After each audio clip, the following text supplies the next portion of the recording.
Kia ora talo namaste, haere mai, and welcome to the Niche Cache. This is our podcast where we talk about Aotearoa sporting matters, and we like to, I feel like the more we do this, the more alternative we're getting, the more avant-garde we're getting, because when I see a Blackcaps squad announced, and I see that Kane Williamson has stubbed his toe and is out of the T20 series against England. There was no actual official word about a stubbed toe, but he did have a minor medical issue. And to me, a minor medical issue is a stubbed toe. It's a paper cut. I'd even go a minor medical issue standing on Lego. Maybe. Well, I know that's more than minor. That stings. Yeah, it stings, but you didn't break your leg.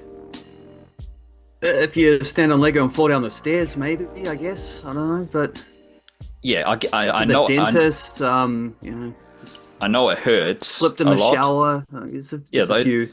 Those are all minor medical issues. For the purpose of comedy, because I'm a big comedian over here, I would say Kane Williamson stubbed his toe. And he's out of the Blackcaps T20 squad. He's out of the squad that he was never actually in. Yeah. And I am now at the point where I'm just laughing at all this Kane Williamson T20 stuff. I've moved past the frustration.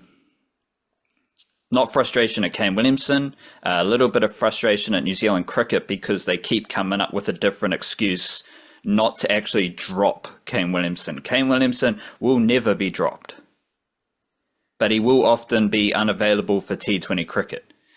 And so I am a little bit frustrated with New Zealand cricket because they are responsible for this.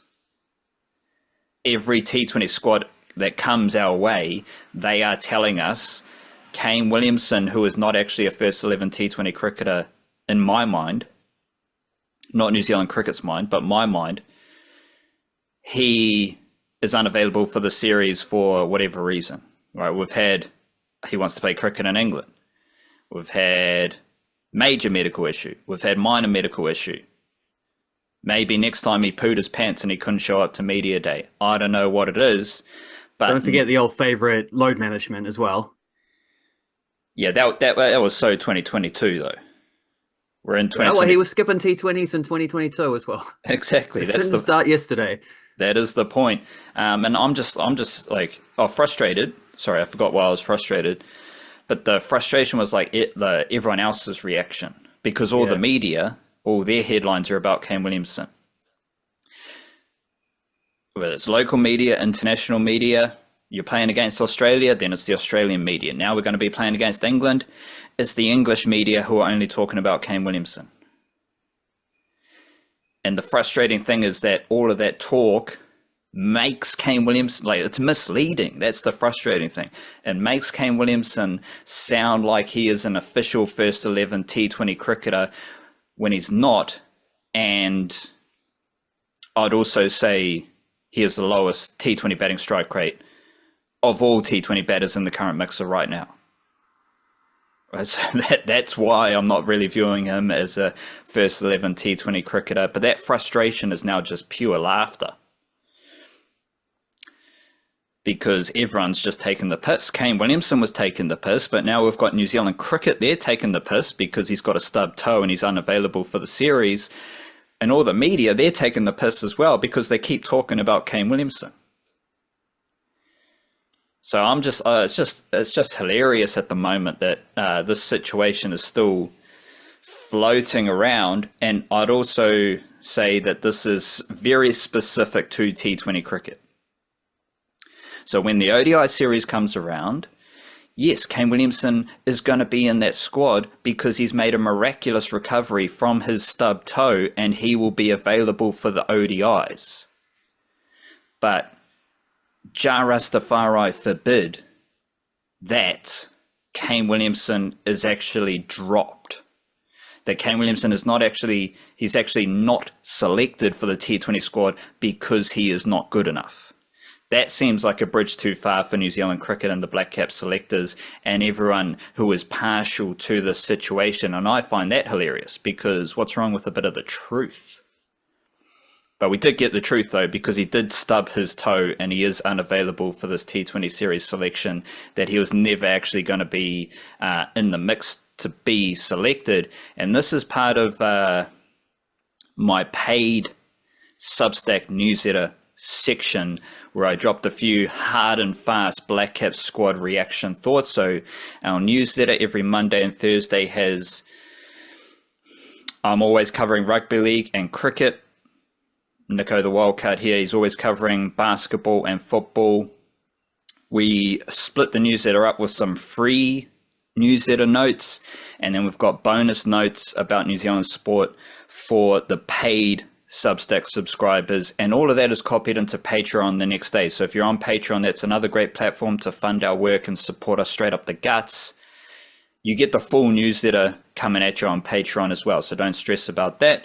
And when the opportunity arises, we do like to dip out of our big four and celebrate other sports as well. You've done nice work covering athletics in the recent months, and of course over the weekend we did have Bathurst. And that Bathurst situation for Aotearoa does lead into the Kane Williamson and all the sports we cover, because like Aotearoa dominated V8 supercars with Scott McLaughlin and Shane van Gisbergen. They were the two best drivers of the previous era. Both of them, in their infinite wisdom, they got too cool for V8 supercars and they went to America. As soon as you do that type of thing, as soon as you go to R360, as soon as you dip out of the Blackcaps team and pursue T20 cricket, who cares about you? Because V8 supercars, we've got Matt Payne, we've got Ryan Wood right there, ready to go, hungry for their opportunity, and just as talented as Scott McLaughlin and Shane van Gisbergen.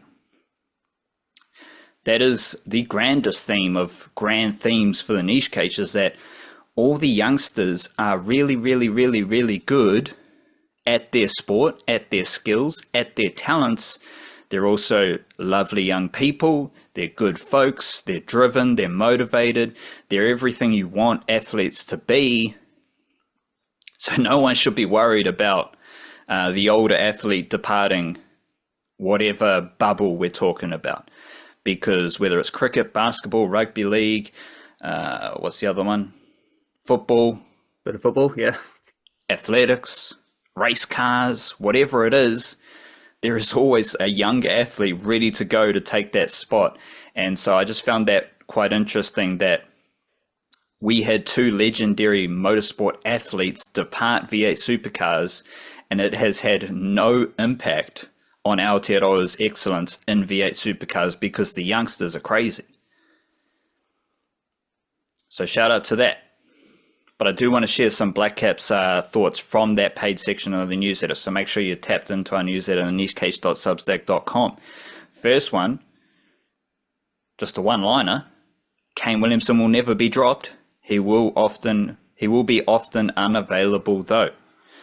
Next one, Ben Sears is also often unavailable, but his injuries are always legit.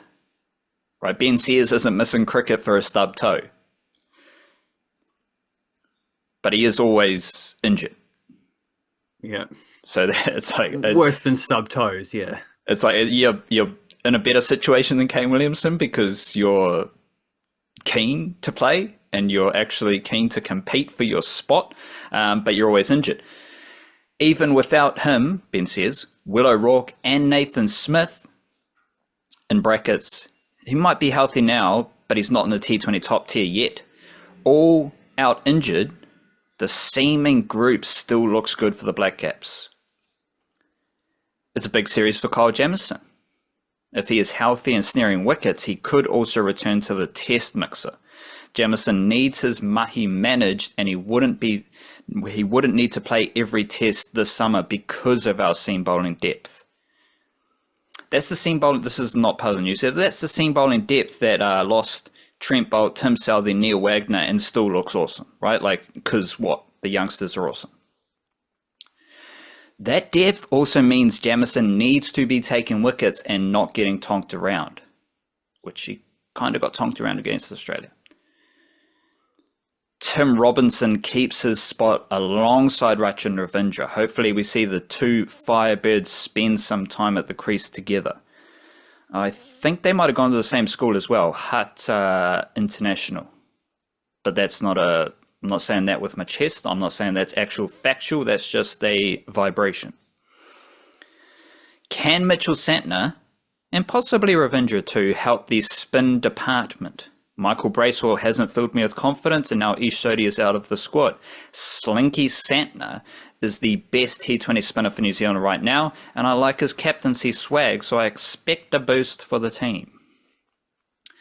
Other spin options would be Aditya Ashok, Jaden Lennox, and Tim Pringle. Ashok is the best of those three, but coach Rob Walter doesn't seem super keen on leggies, and he knows Lennox well from their time at Central Districts together. I would add, though, that Tim Pringle, who I do think has a future with the Blackcaps, especially in T20 cricket, he's younger than Lennox, and he's played more international cricket than Lennox because he's playing for Netherlands, but he also played this winter for Netherlands, so I'm not sure about his eligibility status.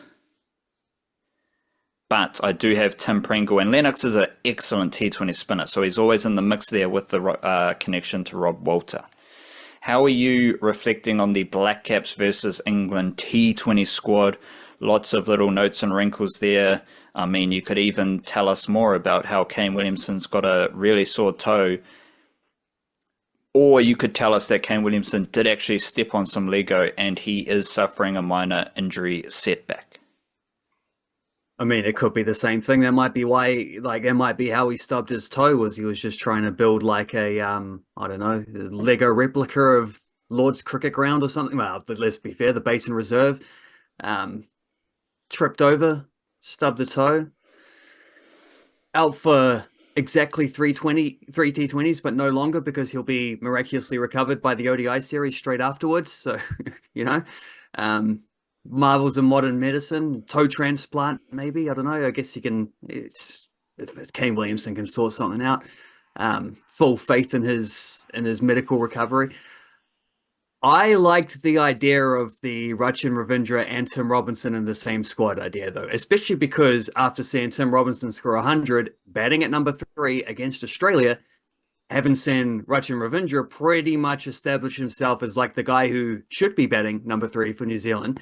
And we know that both of those two guys are also capable of opening. They're probably, certainly Ravindra is capable of batting at 4, maybe even 5 if Ravindra's feeling extra sloggy and wants to, you know, take the risk of being a guy who comes in with 5 overs to go and has to hit from ball 1. It's probably not where you want him ideally, but pretty sure he could do that. Especially because those are now the two guys who were keeping Kane Williamson out of the squad.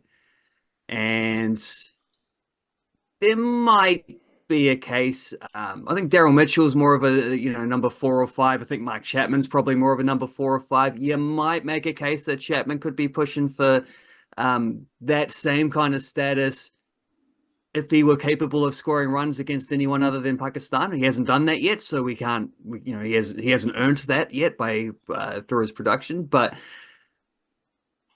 it's it's almost like an echo of what it basically is an echo of what you're saying about the V8 stuff, and the way in which, like, Kane Williamson not playing T20s for a long time allows a lot of other people to audition in the position that he used to sort of, you know, have an absolute lock on.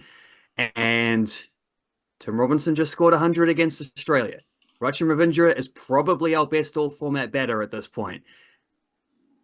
It's not just that it is just that Kane Williamson is unavailable for T20s, but it's also that the guys who have come in instead of him make it so easy to forget about him in the T20 scene. So, like, to go back to what you were saying at the start, why haven't we forgotten about him in the T20 context? Like, he's been replaced by guys who are doing excellent work, right?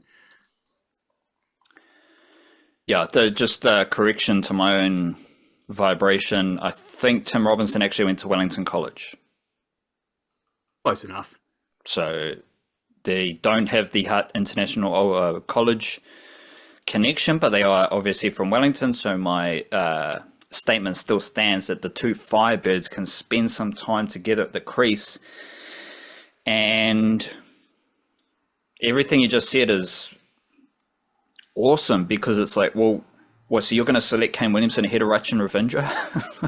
What? It's less funny when we're talking Tim Robinson, but Tim Robinson just scored a century against Australia. As you're saying, Tim Robinson is taking his opportunities. Like, I don't know, these youngsters they're all doing the job, and it's not like these dudes aren't the ones in danger. The ones in danger are Mark Chapman. Yeah, the older guys who've been around and been playing. Devon Conway, who didn't do jack shiznit against Australia. Let me double check that, because I need to double check everything this morning, because I'm not sure if we're speaking actual factuals. Devon Conway had scores of 1 and 0 against Australia. Right. So while Tim Robinson had a century, Devon Conway had scores of 1 and 0. So the dudes, Sterling average of 0.5. The dudes who are in danger in the squad are not the youngsters. The dudes in the danger zone for the Blackcaps right now, they are Devon Conway. They are Mark Chapman. Mark Chapman, who can't seem to actually do anything in New Zealand. Because Mark Chapman, as per the news that yesterday, he averages 19.3 with a strike rate of 136 in New Zealand for T20 internationals. He is averaging less than 20 in the last 2 years of T20 international batting. So I don't know. Maybe Kane Williamson should be in the team, because he should be there ahead of Devon Conway and Mark Chapman. But then if that happens, then you're going to have all these headlines about Devon Conway being unavailable for this series due to a minor medical issue. Because if there's one player that the media loves to do a headline about just slightly less than Kane Williamson, it is Devon Conway. Devon Conway, who, I don't know, he's just been stinking it up. Aside from playing against Zimbabwe in Africa, he is also mediocre at batting these days. So I'm just keen to see Ravindra bat, to be honest. And he is we've said it before, say it again, the rise of Rachin Ravindra makes it all good to not have Kane Williamson. Now we're getting Tim Robinson. It's less, I'll say it, I can't say it as hearty with Bevan Jacobs, because he, aside from his knock alongside Tim Robinson in Zimbabwe, Bevan Jacobs has kind of just been battling to adjust to international cricket. But how does he bat when he is scoring runs? Like more than 20 runs, let's say that, because he got his 20 runs against Australia at mediocre strike rate. But if Bevan Jacobs gets going, he is smashing the ball everywhere. And that is useful in T20 cricket. That is handy. Like the more interesting unavailabilities than Kane Williamson for the Blackcaps T20 squad are Finn Allen. It's Glenn Phillips. Those are the dudes you got to watch out for, because they are actual T20 first 11 batters. They're in my top 5 T20 batters for New Zealand right now. But Kane Williamson stubbing his toe is the driving news factor for those announcements. So who's in that top 5? Which isn't like a batting order, but just like the best 5 T20 batters. Who would you have in there? It's both, because it's a great batting lineup. Yeah, okay. It's Finn Allen, Tim Seifert, Rachin Ravindra, Daryl Mitchell, Glenn Phillips. Like,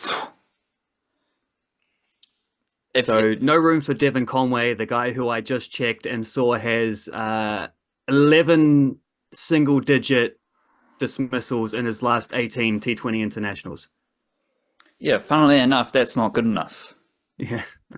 He does have a 59 not out against Zimbabwe relatively recently, though. So that's doing his average a little good. That's keeping him in the 20s rather than in the teens. And in the last, I think it was 2 years going back. Yeah, not good enough.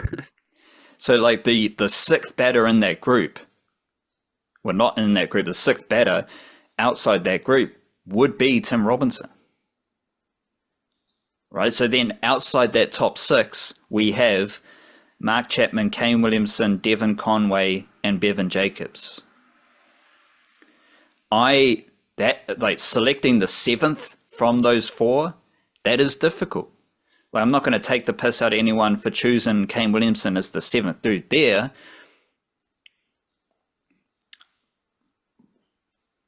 I want Bevan Jacobs. His upside, his potential, his ability, to me, is a better direction for that role.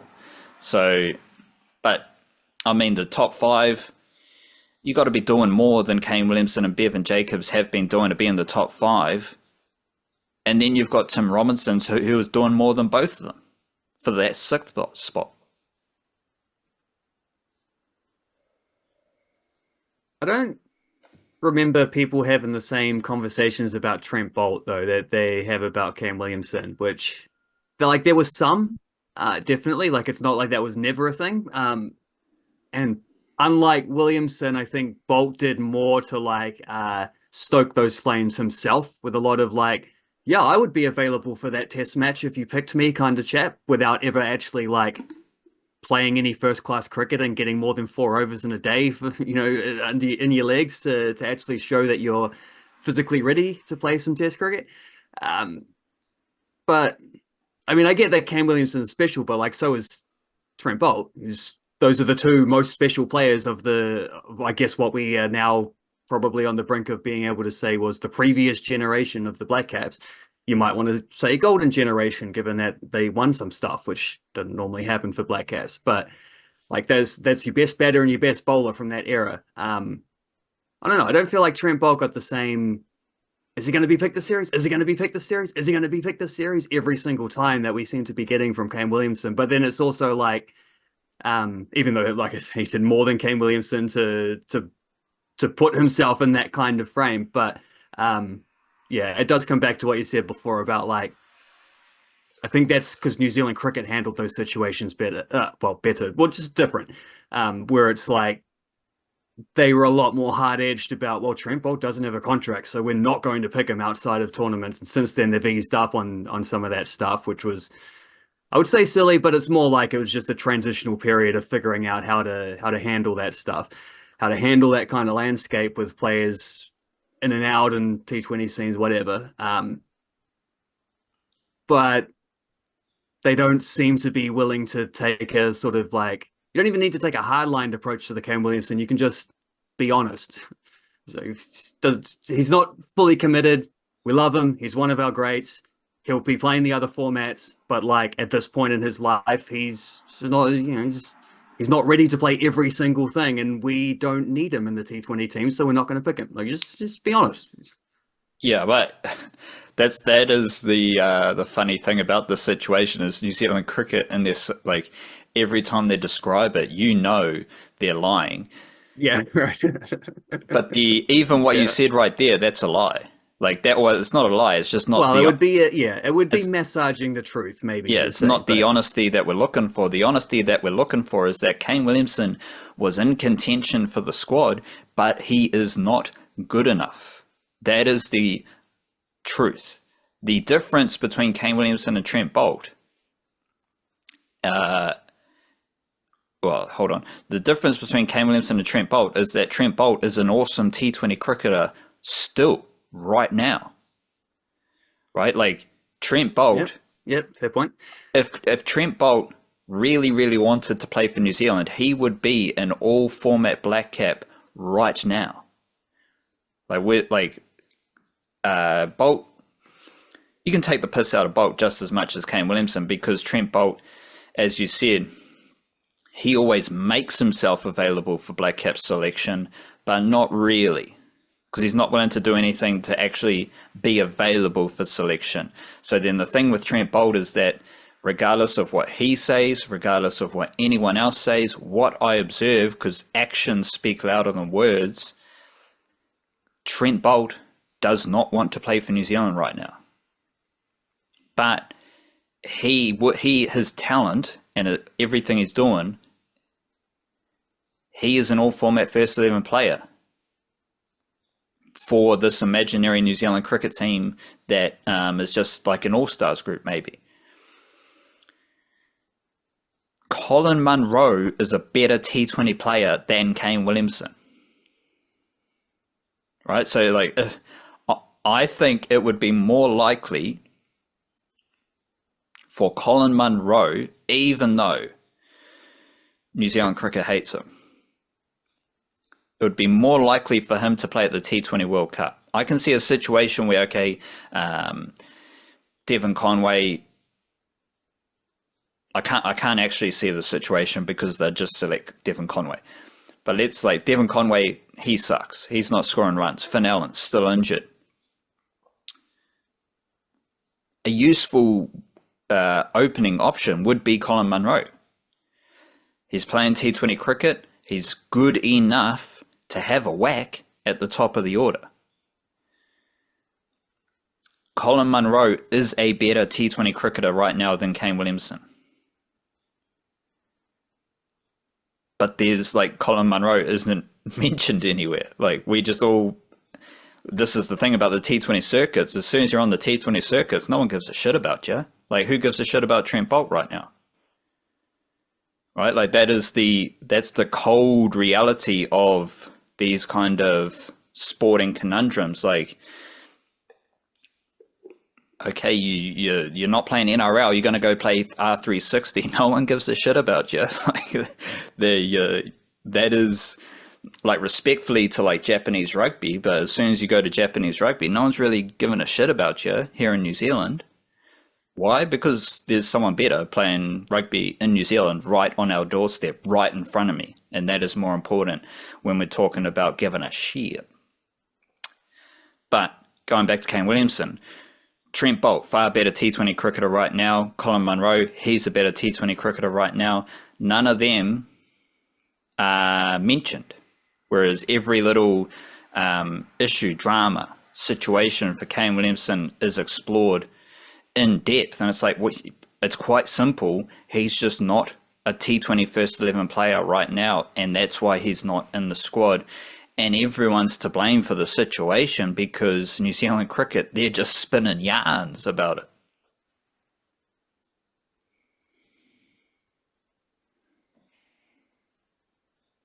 Yeah, lots of yarns. Lots of yarns. And I guess not quite the flip side, but then just like another contextual example from that is someone like Jimmy Neesham, who is also on that T20 circuit, is being picked, is making himself available and like turning up for the out of tournament series, but also played domestic cricket last year. I think it was last year. He played some Plunket Shield games, didn't he? And when you do that, definitely Ford Trophy. I don't know about Plunket Shield. Oh, okay. Well, at least something. He made himself available for that. He turned up. Like he turned up for work. He did the job. And that's how you stay in the mix. That as well as like he took wickets against Australia and he's taken wickets in a few series when he's played relatively recently. Like that's how you stay in the mix, even still, no one still gives a shit about what he's doing on the tour. Like no one's worried about what he's doing in the various circuits. They're not tracking his like strike rates in, I don't know, the Ugandan Premier League or whatever. But if you put up some numbers for where is he playing these days? Auckland, eh? Put up some numbers for them. Put up some numbers for the Blackcaps. That's the stuff people pay attention to, and that's what keeps you in the frame. If you put up numbers for New Zealand, but the only way to put up numbers for New Zealand is to be in contention to play for New Zealand, and to do that, you need to make an effort to play in the required series. And like Jimmy Neesham to me is the perfect alternate perspective to Kane Williamson, because as I said last week, I really admire Jimmy Neesham, because Jimmy Neesham, he is playing the T20 circuits, which you're well, like if you're good at T20 cricket, you might as well. If you're in his position where you've played cricket for a long time, you're mature, experienced enough to perform in those T20 leagues, and you're in demand, like that's all good. But the admirable thing about Jimmy Neesham is that every opportunity he makes an effort to at least be in the selection pool for the Blackcaps. Trent Bolt's never done that, right? Like Kane Williamson is not doing that. So Jimmy, like everything we're not complaining, but everything we're observing about Kane Williamson, Jimmy Neesham is doing the opposite. So you got two fantastic examples right there in this mixer of two players who are taking very different paths to playing T20 cricket. Funnily enough, one path is leading to selection and playing T20 cricket for New Zealand. The other path is not, but all the headlines are about the path that is not leading to T20 games for New Zealand. Yeah, go. I'm just trying to check how the New Zealand Cricket Archive stuff have like Super Smash specifics. The last time, because to repeat something you said earlier about Kane Williamson, this is really only a T20 conversation about him. His first 11 in ODI, his first 11 in Test, and we kind of like, we know because we've seen it, he will make the effort for those ones. Like he would turn either. I mean, he did play oh Jesus Christ, this is worse than I thought.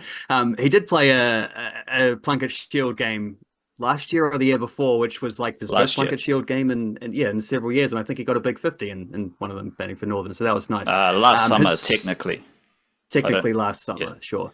Sorry, might have technically been this year. I'm not sure exactly. Kane Williamson has played 2 games of Super Smash cricket since the 2013-14 season. So 08-09, 4 games, 3 the next year, 3, played 10 in 2011-10, 1, 3 games in 2013-14, 2 games in 2020-21. So he hasn't played a Super Smash game for 4 years, and he's only played 2 in the last decade. There's your answers. Yeah, that tells you about Kane Williamson, the T20 cricketer. And if we do the same thing for Jimmy Neesham, who has played in the IPL, the BBL, the BPL, the CPL, the PSL, the Blast, the SA20 and the 100, and of course the Super Smash, he has played a fair amount of Super Smash recently. Didn't play last summer, I don't think, but he did play Ford Trophy last summer. He played the summer before. He played 21-22. He played 20-21. He played 19-20. Like Jimmy Neesham has played, would you say 2 games in the last decade for Kane Williamson? Yeah. So 2 games in 11 years. Jimmy Neesham is a better T20 cricketer. So that means he has more T20 opportunities in the Super Smash window. And he has played, like, I can't do the math right now, but given it was 2 in 11 years. More than 2. I think it's like quadruple the amount of Super Smash games as Kane Williamson. Well, quadruple is 8, which is like 1 season. So probably more than that. Well, then it might be like 10 times, you know? Yeah. If he's definitely played 20 games, so it's 10 times as many Super Smash games as Kane Williamson. That's crazy. And Neesham's a better player with more opportunities because he plays BBL, or he has played BBL. Kane Williamson doesn't play BBL. Like, that's... Shout out Jimmy Neesham. But I do want to get your thoughts on, because one paragraph I did have here was about Kyle Jamieson, big series for Kyle Jamieson. How are you feeling about Kyle Jamieson and just where he's at? But coming off that Australia series, now he'll play against England. He might be in the mix for the ODIs. I think the smartest thing, as I said in that paragraph, the smartest thing for Kyle Jamieson, just manage his workload, because we don't need Kyle Jamieson playing every single game of cricket because we got so many other good bowlers. But I do think Kyle Jamieson needs to take wickets to continue to earn selections moving forward. Yeah, he does, and he also, like, I don't know, I felt like they shoehorned him in a little bit in that Australia series, where it's like he's available, he's a great bowler, but also I don't know that his T20 record internationally is actually that good. I'd have to look it up unless you happen to have that, but like, what I'm saying is I'm not sure that was it certainly wasn't a picked on form situation, because he's been injured for a lot of time. So he's had, he hasn't played enough to be able to say that he's got that backlog of form, because he's working his way back up to fitness and managing himself like that. So it kind of felt like a name selection rather than a format selection, and I don't love that stuff. Like, we just spent more than half an hour talking about why Kane Williamson shouldn't be getting that status. So I don't like, it felt like on a lesser level, Jamieson got a little bit of that, which is cool if you then take that chance, take a bunch of wickets and bowl nice and economically. But I'm not convinced his it's hard to say it against Australia because Australia pummel everybody, but I'm not as convinced that his skill set works in T20, certainly not as well as it does in test matches where it's been spectacular. Probably not as well in ODIs as well, where he's able to hit a length a little bit better or more consistently without being, someone Mitchell Marsh skipping down the wicket or stepping back and slugging him. And so for that reason, I would agree thoroughly with you that, like, if he doesn't do something against England, I don't know how many more chances you get, because we do have Lockie Ferguson to come back from injury, Ben Sears to come back from injury, Will O'Rourke to come back from injury, although he's probably in a similar situation where it's like he hasn't really dominated in this format. We shall see, but yeah, like, if he wants to go to the T20 World Cup, certainly he's got to be not just taking wickets, but as you said, like, also keeping that run rate down, because that's quite I think for his type of bowler, that's quite an important thing as well. Like, if he's keeping the run rate down, he will be taking wickets. Whereas, someone like Jimmy Neesham, for example, doesn't matter if he's getting smashed or not. Like, he's a chance to get a wicket at any point. He's just going to bowl a slow ball and someone's going to hit it up in the air. Jamieson probably needs to be on top of the batter to be getting those wickets, and well, we have to see that against England, don't we? Kyle Jamieson, T20 international cricket, averaging 37 with an RPO of 9.2. Yeah, so that's bad. That's not good. But in T20 cricket, bad. In T20 cricket, he's averaging 24.9 with an RPO of 8.1, which is pretty good. Which is decent, yeah. But then we go home and away for T20 internationals. In New Zealand, he's averaging 48.6, RPO of 9.5. Away, he's averaging 21.8, RPO of 8.3. So he sucks in New Zealand. Yeah. I'll give him a pass then.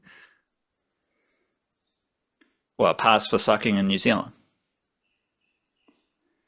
A pass for a free pass into getting into the World Cup squad because it's not in New Zealand. Yeah, right. For Kyle Jamieson to be playing overseas T20 cricket at a T20 World Cup, he will need to improve that record in New Zealand, because what are England going to do? They're going to smash boundaries. And it's going to be very interesting to see which bowlers specifically stand out in this series against England. Like, I don't think there's anything super unique about England's bowling unit, and that's just going to be like Blackcaps scoring runs. They should be able to score a few runs in home conditions. But England, in all formats, they're just going to try and smash boundaries, and they don't really care who your bowlers are. They don't really care where your fielders are. They're just going to smash boundaries, and there's going to be a big challenge for the Blackcaps bowlers. And if you're already an expensive T20 international seamer like Kyle Jamieson, you might be going the distance. I did look up that home record though, and 5 of his 11 home games in T20 internationals were against Australia, and in those 5 games at home against Australia, T20 international cricket, Kyle Jamieson has taken 2 wickets, an average of 110.5, economy rate of 11.63. So I think that's done some damage to his overall record. In the same way that Mark Chapman playing in Pakistan boosts his record so much, Kyle Jamieson playing at home against Australia seems to have the opposite effect. I also counted up the Jimmy Neesham Super Smash appearances, and he's made 41 appearances in the time that Kane Williamson has played 2. So Kane Williamson, the last time he played more than 2, we were talking about the HRV Cup. Oh. And Jimmy Neesham, he's played HRV Cup, he's played Georgie Pie Super Smash, he's played McDonald's Super Smash, he's played Burger King Super Smash, he's played Dream 11 Super Smash. A little bit less in the last sort of 2 years, 2 or 3 years, because I guess he hasn't had the centralized contracts, so he hasn't had to. But he has popped up a few times. He has still turned up and logged some reps. And yeah, 41 games in the span of which Kane Williamson has played 2. KFC Super Smash? Is that still, or was that I think Dream 11? Dream 11 must have outbidded them. Well, Dream 11 is KFC has been Schitt's sponsoring Creek. though, hasn't they? So they still sponsor New Zealand cricket. Just I guess they didn't get the naming rights. They had to settle for something else. Yeah, New Zealand cricket really Sitting. about the health and well-being of Kiwis No, clearly not. with their gambling and fast food addictions. Obviously, you can check us out on the website, theniche-case.com. We talked about the newsletter. Make sure you're tapped in with all the YouTube videos coming out. Make sure you're here doing your best. That's all we can ask for, and that means we need a bit of mindfulness. Do you have some mindfulness for us? I do. And I was thinking, where am I going to go with this? These are busy times for me because it's National League football season, so I'm watching a whole bunch of games, especially at over the weekends and the start. So I feel like I need to come up for a breath of fresh air every now and then. And I'm thinking, well, what is some nice, calming, Zen-like, Buddhist-y type wisdom? And I thought, well, where am I going to look for that other than the living Buddha himself, Mr. Willie Nelson? So when I looked up a Willie Nelson quote and actually got like an outrage. He actually has a book called The Tao of Willie where he's just written a bunch of these types of things down. So this actually had too many to choose from. But the one I settled upon, you will never find happiness until, big switch in the sentence, big key word there. You'll never find happiness until you stop looking for it. I thought that was going to be, you'll never find happiness until you take on some Aotearoa vitamins, because old Willie Nelson, he does love the Aotearoa vitamins. Of course, one of the patron saints. You never find happiness until you stop looking for it.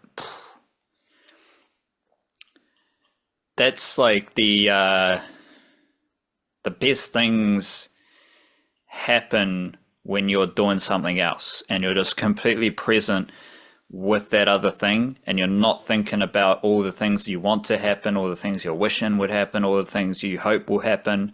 You're just like, you're lost in some sort of task, and then you kind of realize that all those things just happen instead of you, like, it's like the old the jug boiling. The jug doesn't boil faster if you're standing there with your finger over the switch, or like the microwave. Like, being there right by the microwave doesn't make it go faster. You set the microwave, couple of minutes, you turn the jug on, go do whatever you need to do for a couple of moments, and then it's finished. And then you're ready for your cup of tea, whatever you're cooking in the microwave, your mee goreng, your... Definitely not tinfoil though. Don't put your tinnies in the microwave. That won't work. Willie Nelson won't be putting his tinnies in the microwave. That's for sure.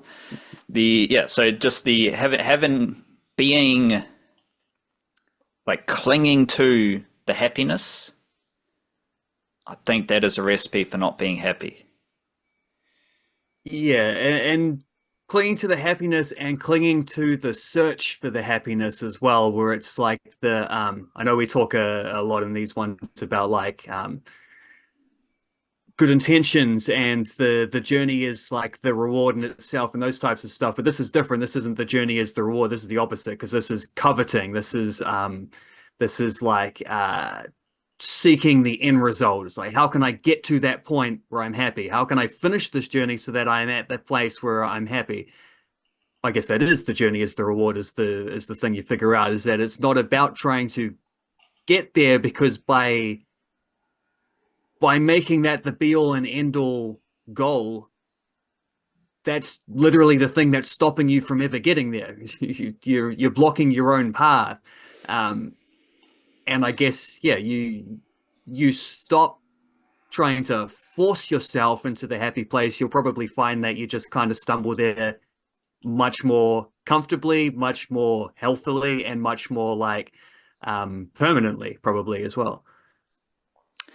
Sticking with the cricket, we got White Ferns playing against Sri Lanka at the Women's World Cup tonight, Tuesday night. That is a bit of these next two games, Sri Lanka and Pakistan, are big games for the White Ferns, games they need to win, games they probably should win, and that would get them, one win would mean they are 2-2 in the tournament. 2 wins coming up over the next week. The Pakistan game is on Saturday night. That would mean they're 3-2, and that starts to put them in the top 4 bracket, where they're currently 5th right now. Sri Lanka are yet to win a game. Pakistan are yet to win a game. So that's why I'm saying they should win those games. And they had a good win over Bangladesh, as is the recipe so far in the tournament. Sophie Devine got her runs. Brooke Halliday also chimed in with a 69. But the most impressive thing for me in that game was the bowling performance. Jess Kerr and Leah Tahuhu took 3 wickets each. They are the best White Ferns bowlers right now. Leah Tahuhu, 7 wickets at an average of 13 this year, which is all World Cup games. Jess Kerr, 7 wickets at an average of 17.2 so far this year. They're both on 7. Well, sorry, that's their tournament result. That's their tournament bowling efforts. So they're both on 7 wickets. Next best is Amelia Kerr. Leah Tahu only gone for 4.5 RPO. Jess Kerr's got 5.1 RPO. Jess Kerr's basically the best one-day bowler for New Zealand at the moment. And Leah Tahu's found a way to continue her excellent, sneaky kind of Aotearoa legendary stuff as well, which is very important for the White Ferns in international context, because Leah Tahu, she's one of the faster bowlers in New Zealand, in the world, and Jess Kerr isn't fast, but she's still finding ways to be effective. There was a team selection switcheroo. Brie Illing dropped out with Rosemary Mayer coming into the squad, into the team, sorry. She took 2 wickets at 3.3 RPO. And this is basically Rosemary Mayer's best phase of her career. It's the first time she's got like wickets in 3 consecutive ODIs. I think she's on a streak of 4 consecutive ODIs. And White Ferns had to switch something up after those 2 losses. I do like Brie Illing, but they made the switch to Rosemary Mayer, and that worked. So I don't see why Rosemary Mayer should stay out of the team now. She should remain a first 11 bowler.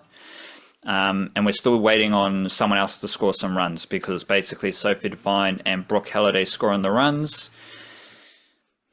And I think the White Ferns bowling, like they've got enough spinners, although Eden Carson isn't really doing anything in the tournament.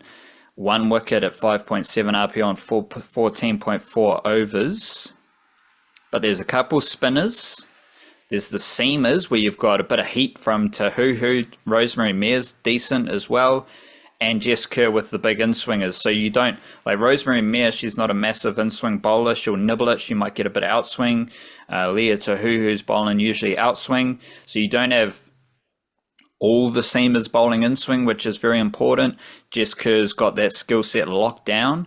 But then you do have Amelia Kerr spinning it both ways, and Eden Carson let's say, learning her craft as a international ODI spinner, and having a bit of heat, having a bit of bounce is important against Bangladesh, Sri Lanka, and Pakistan. And I expect the bowling attack to be the main weapons coming up against them again, because like it can be a bit tricky scoring runs against them because they have good spinners and they know these conditions well. So it was a tough start, losing both games for the White Ferns, but they've got to win. And if they can find a little bit of confidence in this next cluster of games, they should be able to give the top four a crack. Like South Africa are really good. So they're the main, outside of the cricket cartel nations, that is, who we can never assume are just the best teams, because usually the cricket cartel nations are not the best teams. It's just thrown at us through that perspective. Australia are the best team though, and England are usually one of the best teams in women's cricket. So I'm curious about that New Zealand, India, South Africa group, and whether the White Ferns can drag their way into that top four. They do have to play England and India, I believe, to finish the tournament, which they will definitely need some sort of win in one of those games. They finish with India next Thursday and against England next Sunday. So first things first, a couple of wins this week. Well, first things first, one win against Sri Lanka, follow it up with another win against Pakistan, and then India versus England. Funny situation in the batting lineup. Suzie Bates is averaging 9.6. And that's a bit tricky at the top of the order. Both openers, so Georgia Plymouth, she's averaging 11.6. And they have strike rates below 70. So that makes it pretty tricky. Amelia Kerr, 57 runs, averaging 19, strike rate of 53. That's not the best stuff from Amelia Kerr. And I still think Maddie Green is one of the most important players for the White Ferns. If she can score some runs, they will come quickly. She's got the highest strike rate of the kind of top order batters, so a higher strike rate than Sophie Devine, let alone Brooke Halliday and anyone else. She just hasn't scored many runs, 49 runs, averaging 16.3. But well, that is the biggest area of improvement for the White Ferns, is Green, Plummer, and Suzie Bates adding runs to the other, to whoever's going to get a big score. And hopefully Amelia Kerr can find some form as well, because if she finds form, she will need to score a bit quicker.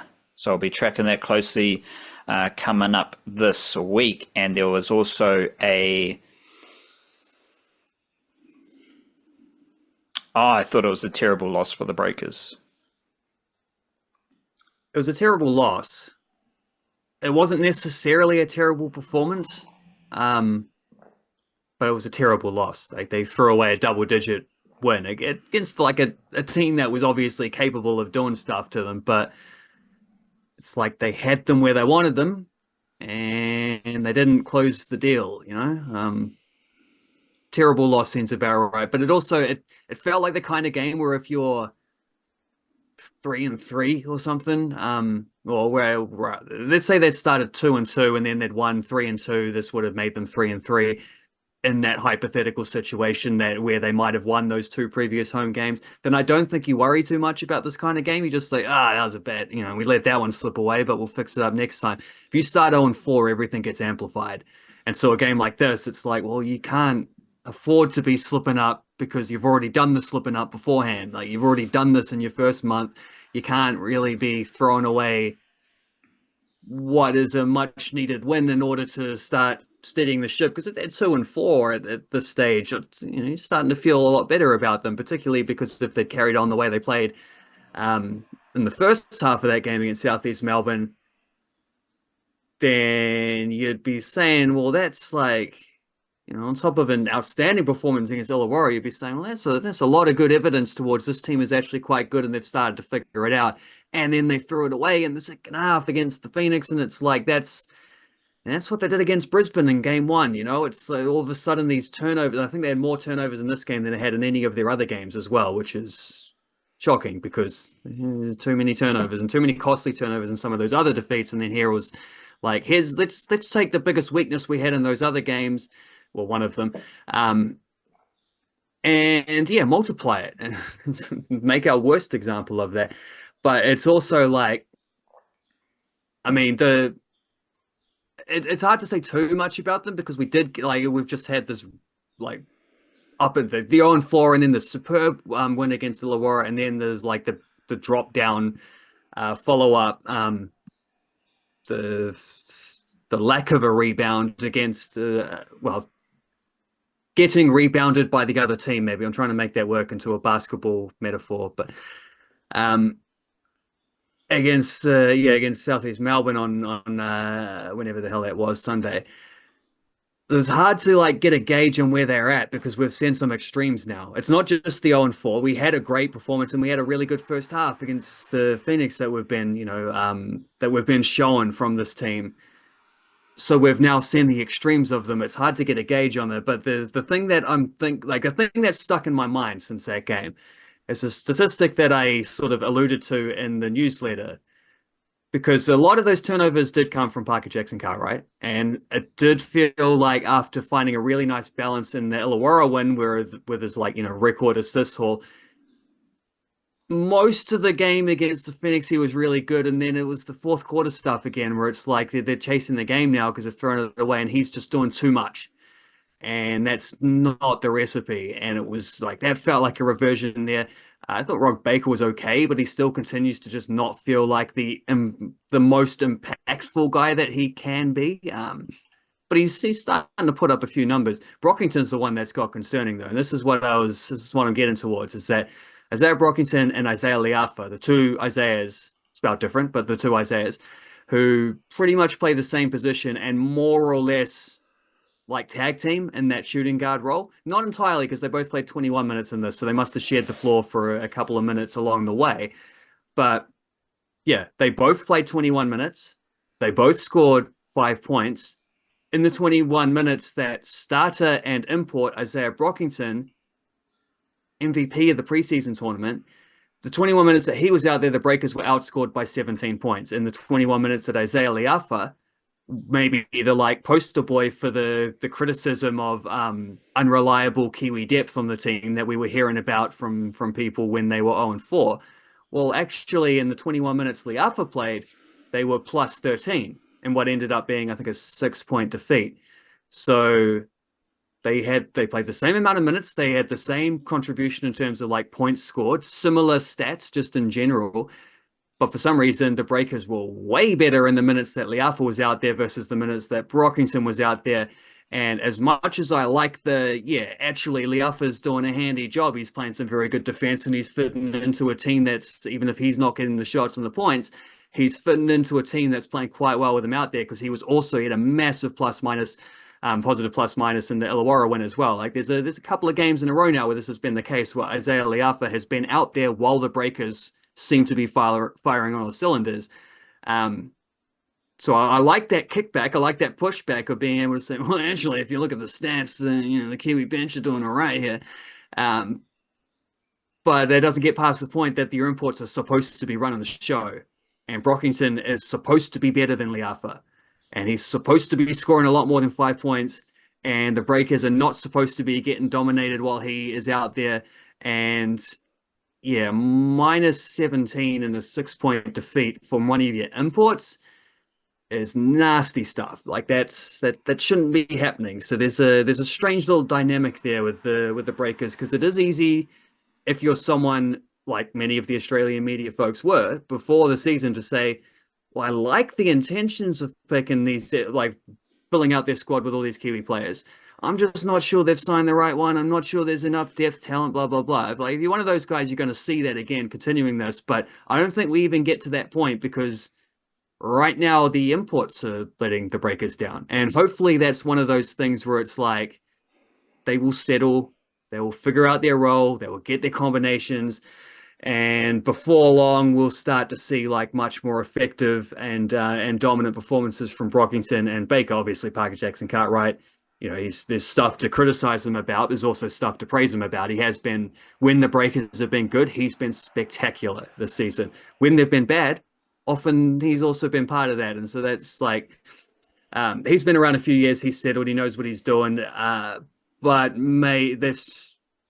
I don't know. It feels to me like when his mistakes come out, it's in those moments where he's having to do too much or he's choosing to do too much.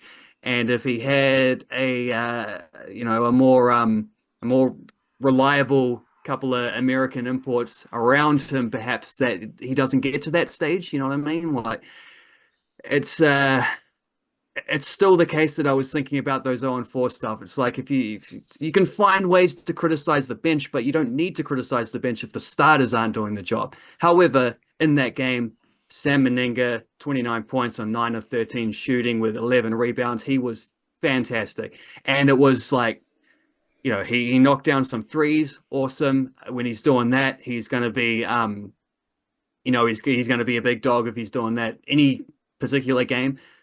But we're also starting to see what I was hoping to see, which is that they're running more plays for him as well. They're getting the ball to him in the post and letting him do some 1v1 stuff, especially when they can switch him onto a smaller player, or just a weaker player where he can use his strength and muscle into the rim and doing good stuff like that. He had shot a bunch of free throws in that game. I think he was one of the team's best free throw shooters as well, like 9 of 11 or 10 of 11 or something like that. So an enormous game from Sam Meninga there. Fantastic performance from him. Just what we're hoping to see from him and what will ideally be a breakout season. But the rest of the starters maybe didn't quite pull their weight alongside him, outside of most of a good game from PJC, who let his bad tendencies get in the way towards the end. But yeah, need more from them other couple imports before we can start worrying about what the bench is doing. But one of the commentators there, like the whole vibe of the commentators being in Australia, being in a studio in Australia and telling us all about the Breakers in New Zealand is a little bit weird. More than a little, but yes. The commentator, who just happens to be an American, he was telling us during the broadcast that you can't sit all the imports on the bench at the same time. It's like, well, I don't think the imports are that good, so like I'm happy to not have the imports. Who cares? And that is like, yeah, PJC's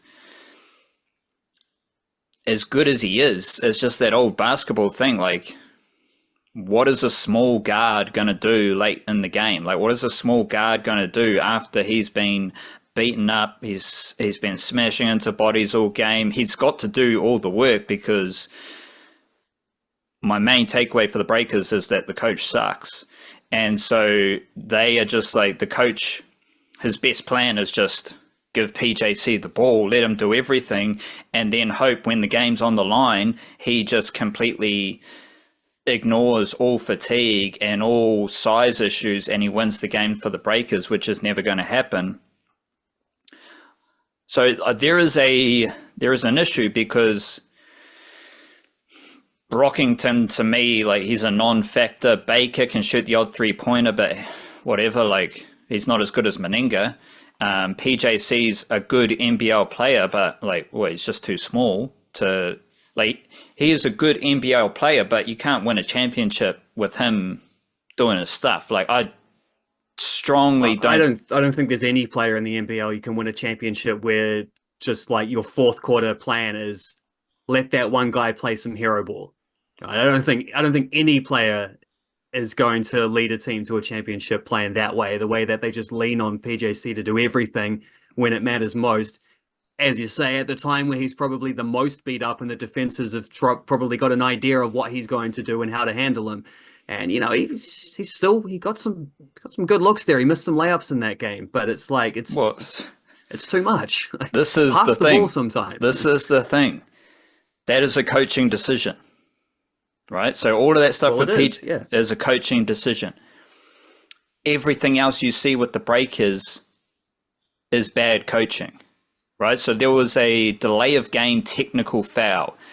I hadn't seen this before, but if you have two delay of game things, which like to me as a non-basketball expert, you touch the ball after it goes in the hoop, or you you cause some issue on the inbounds after a basket, that's a delay of game. You get a warning, and then the second time is a technical foul, apparently. That happened to the Breakers. And that I've never seen it before, so it's a bit weird. But if it happens once, if it's an isolated thing, that's unlucky. The Breakers can't inbound the ball themselves, right? They're throwing all these alley-oops that are completely ridiculous. They're never going to happen. Yes, we want to see Carlin Davison flying through the Auckland sky, but the alley-oops they're trying are impossible. They got all sorts of dudes trying to handle the ball. They can't handle the ball. You've got weird rotations. You've got a weird game strategy, but it's those fun, like the old basketballing things that you always hear about, like the play you run after a timeout, the play you run from an inbounds, same thing. How you get the ball up the court. All those things for the Breakers suck. And that is the coach. Right? Like, yes, there are little skill issues where a player might tip the ball, they might mishandle the ball. Yeah, that's a little player concentration issue, but strategy, set plays, the style of basketball, like instead of going for an alley-oop, how about you just get the ball in the hoop? Like, we don't need to have alley-oops coming out the wazoo. Just get the ball in the hoop, score a basket, get back on defense. All of that to me smells like Matt Walsh is coaching the team. And that is the problem for the Breakers. We've talked about it for the last few weeks. I just don't think Koppinen is that good a coach. And it's how they're playing, the mishaps they have, those are bad coaching mishaps. And then you add in that the imports are a little bit underwhelming. So those are probably related things as well anyway, though. Yeah, how's the coach getting the best out of the imports? Well, he's not. The imports are underperforming. The one import who plays the best, the coach's plan is to just give the ball to him at every chance. And their passes, the passes are always off. They're always passing into traffic. That's why the alley-oops suck, because there's like three defenders right there ready to stop it. And you can watch it from the tally and you're like, why did you try that? There's three dudes competing for the ball who can all jump just as high as the Breakers player getting it. So once again, I just kind of think that the coach is a bit iffy, and the only way for him to prove me wrong is to start winning, and they don't look like winning. And if they don't win, he's going to get fired. And I'm not going to be sad at that if they keep performing the way they are. Yeah, well, I can't argue with that, because I think a lot of the same things. There's enough ability in this team, because we've seen it in flashes, and we saw it certainly for a full game against Illawarra where they shot the lights out from threes, which was never going to be sustainable, but at least also unsustainable was when they were shooting less than 20% in a couple of those earlier defeats from threes. Like, that's not sustainable either. They're going to be a team that can settle somewhere around the very low 30s probably, which is about what they did, I think, in this game, 32% from threes in this game. But they're just like, when the ball was moving, and it's not a coincidence, their very best performance by far was the win was their only win out of these 6 games. Obviously, it's the best performance. But what did we see in that game? We saw 30 assists. There's only one other game in which they've got over 20 assists this season. Parker Jackson Cartwright had well over half of those. I think it was 17 assists himself out of those 30 in that game. The ball was flowing. It wasn't just sticking in his hands. They also blew them out, so they didn't have to have like a close fourth quarter where the pressure is on to, you need a bucket in this position, which is the situations where Jackson Cartwright has turned into the turnover machine as opposed to the bucket machine, the assist machine he's been at other times. So yeah, they weren't in that same scenario where they've been exposed the most, because this happened against Brisbane in the other home game. This happened to an extent against Sydney. Kind of happened the entire game against Sydney. They just couldn't seem to score in that one. The other, who was the Perth, I think it was, the other home game, kind of happened there. It was a little bit of a little less so there, but still to an extent. It's like when defenses get to that point where they have to, well, it's not about what they have to do. It's just they get to a point where they know all they need to do is lock in on Jackson Cartwright, because that's where everything is going to stem from.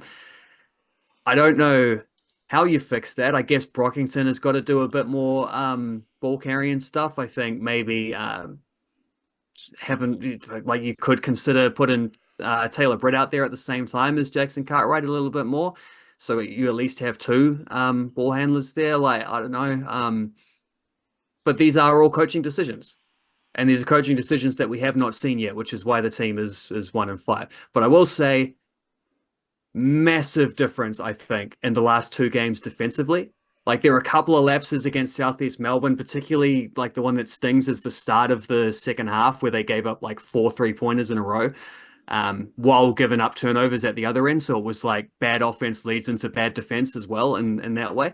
But defensively, they have been way better in the last two games than they were in the first 4, especially in the first couple. So that side is improving. But the consistency on offense hasn't got there yet. So it's like that, because I mean, they like I said at the start, this was a winnable game. They were in a position. They were 10 points up. They were there. Like, they played this game in a way where it's like you saw what it took to win. They just didn't do that for 4 quarters, and that's why they didn't win. But they're closer.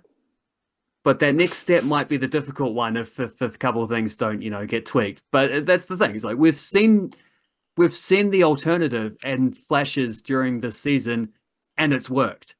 They can't be so predictable on offense, and they can't have those lazy plays or those one-dimensional plays that keep catching them out when they get to that point where it's the most important, like position to position type stuff late in games. Like they can't be so sloppy in those moments.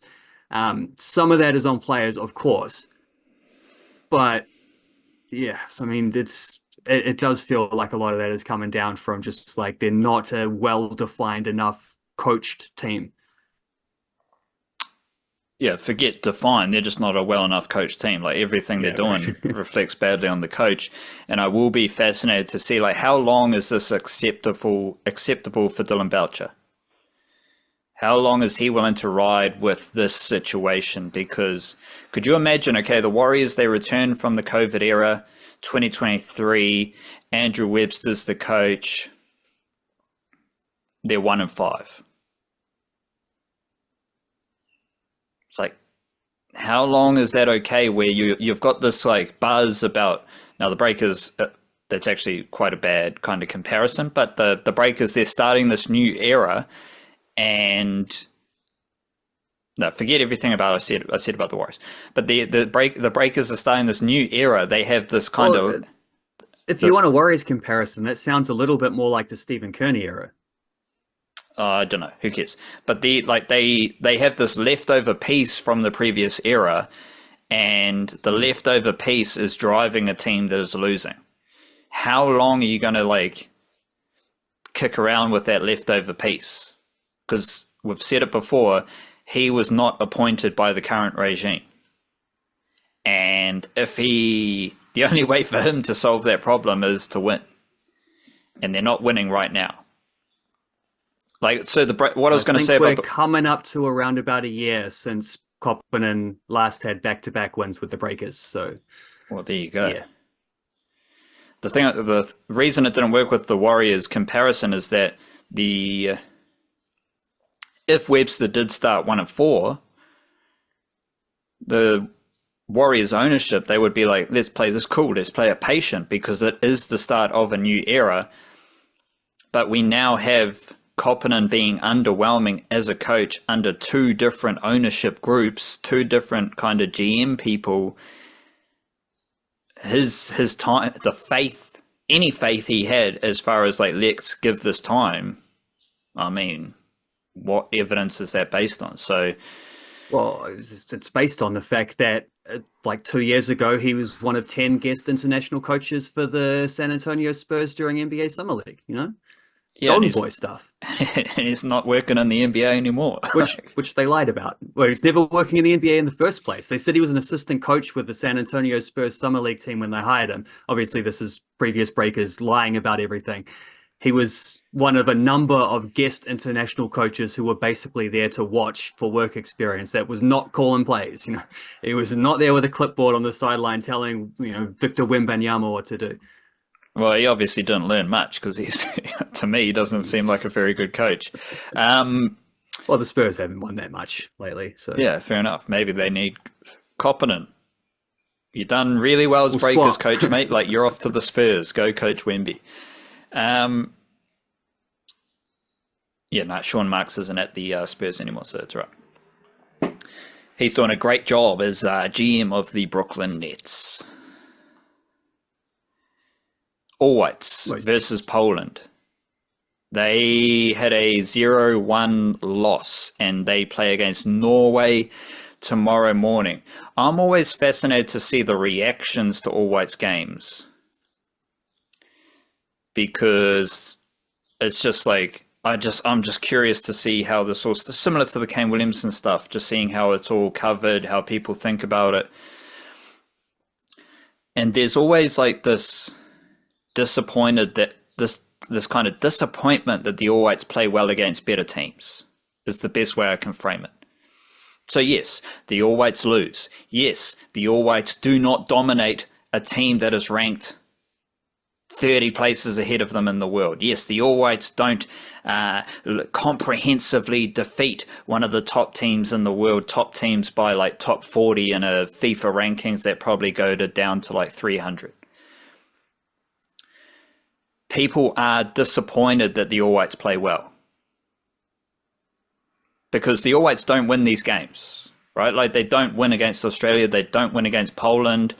I think they had a draw against USA. Who else don't they beat recently? Yeah, did beat Ivory Coast, but lost to Ukraine, have lost to Sweden, lost to, I think, Ireland. No, we drew against Ireland.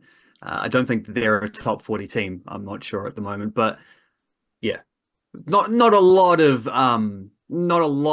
results that we would say positive against these types of teams, but like, not a lot of thrashings either. Yeah, so people are disappointed that the All Whites are playing well against higher ranked teams. To me, that's a little bit crazy. That's just as crazy as thinking Kane Williamson should be in the T20 team, but he's not because he stubbed his toe. Am I just a crazy non-footballing guru with this kind of perspective? Like, Poland are a really good football team, a really good football nation. The All Whites lost 1-0 to Poland, and seems like they play pretty well. The only this is the point about the All Whites. The negative against the All Whites is that they aren't doing enough to win. And that is usually the case when you are playing against better teams, is that you will not do enough to win, but you'll have a good performance and you keep building. Is the fact that the All Whites aren't upsetting these teams, because that's what they would be doing. These would be genuine upsets against higher ranked, better teams.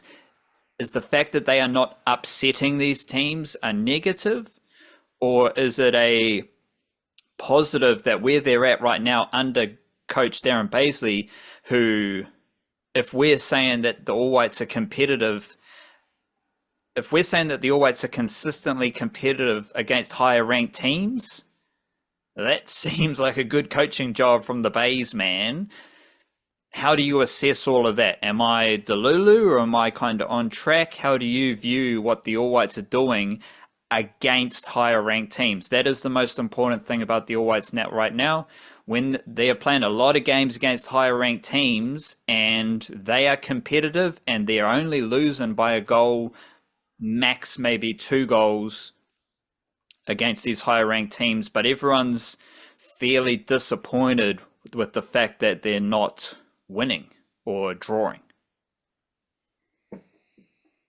Yeah, I mean there have been a couple of games where perhaps they should have at least hung on for a draw. The one that springs to mind is obviously the like late defeat in the first game against Australia recently, where soft goal to concede with a couple of minutes left, where they'd been very good in that one. I mean, I'm just looking at the results since Baisley took over. So his first game against a higher ranked opponent was a 4-1 loss against Sweden. Like that's the starting point.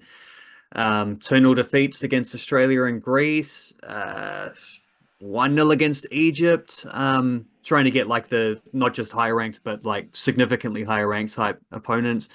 3-0 defeat against Mexico sucked. That was one of the low points, but they followed that up with a 1-0 draw against USA.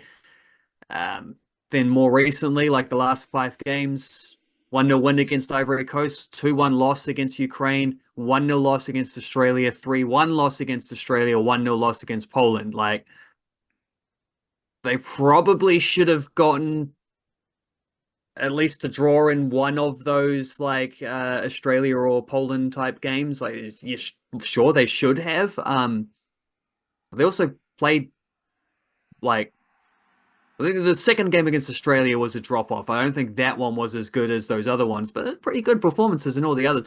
And yeah, the key point there is that these are all teams that are not just better than the All Whites, but like significantly better. And it's interesting to look at it from the New Zealand perspective and then to look at it where I can. It's a bit hard with Poland because I don't speak Polish, but try to catch some of the way that the other countries view us rather than the way that we view us, and there's a big difference. Yeah, They're not looking break at it that down. game. Yeah, like Poland aren't looking at that game being like, um, we're lucky to get that 1-0 win against New Zealand. They were pretty handy there. They're looking at that game thinking like, well, we rested a few players and we probably should have won by more. That was probably disappointing from their perspective. And if we're leaving them feeling disappointed about their performances, then we're doing something right. And I mean, whether it's crazy to expect more or to be, I don't know. Well, one of the quotes from Willie Nelson that I declined for the mindfulness, like one of the ones I didn't pick, was the one that said, if you're not crazy, there's something wrong with you. So maybe a bit of craziness is helpful. Because I feel a bit crazy sometimes as well when I see a pretty solid All Whites performance followed by like, it's just the same old stuff. We just can't score these goals. We're not creating chances. We're so wasteful in attack. It's like we didn't used to create chances at all against teams like Poland. The fact that we had 3 or 4 good ones in this game, to me, feels like progress. And the fact that we're doing this quite consistently now against Australia, against Ukraine, against Ivory Coast, like that is also progress. Because it used to be 1 good performance and then 3 bad ones against these types of teams. Now we're pretty consistently in the thing, but of course it is a journey, and we're not completed that journey. And the next step is to, yes, get some of those results. But the fact is, we're putting ourselves in position to get results, or at least in position to where you can see how the results can happen with 1 or 2 tweaks. And I mean, Chris Wood didn't play against Poland. Robert Lewandowski didn't play for Poland either. But if Chris Wood had played against Poland, well, actually he did. He came on for the last 10 minutes and didn't really do much. But if he had played 80 minutes instead of 10 minutes, you get that the other way around, maybe we would have scored. I mean, he did score against Australia in that series. He is the one guy in our team who has proven to be able to score against these types of nations. Like he's done it plenty. There's not a lot of other guys, like even some of the ones who have really good goal scoring records. Like I think Ben Wane's international goal scoring record is something like a goal every 3 games. That's awesome. Until you look at who his goals were coming against. There's one against USA and everything else is just against the Oceania teams. So there's that. We were also without Libby Kikache, and that is a big drop-off. So the All Whites losing 1-0 to Poland in a game where they probably did enough to where they might have been able to even get a draw with that particular performance that we saw. Like not saying if you put Chris Wood and Libby Kikache in there, they might have got a draw. I'm saying with the team that was picked, they might have got a draw in that game. But also they didn't have Chris Wood or Libby Kakache. So those are your two best players, and also the two players who it's like the biggest drop off between them and their replacement. No shade on their replacements. It's just that those guys are amazing, and what they do is just not directly replicable.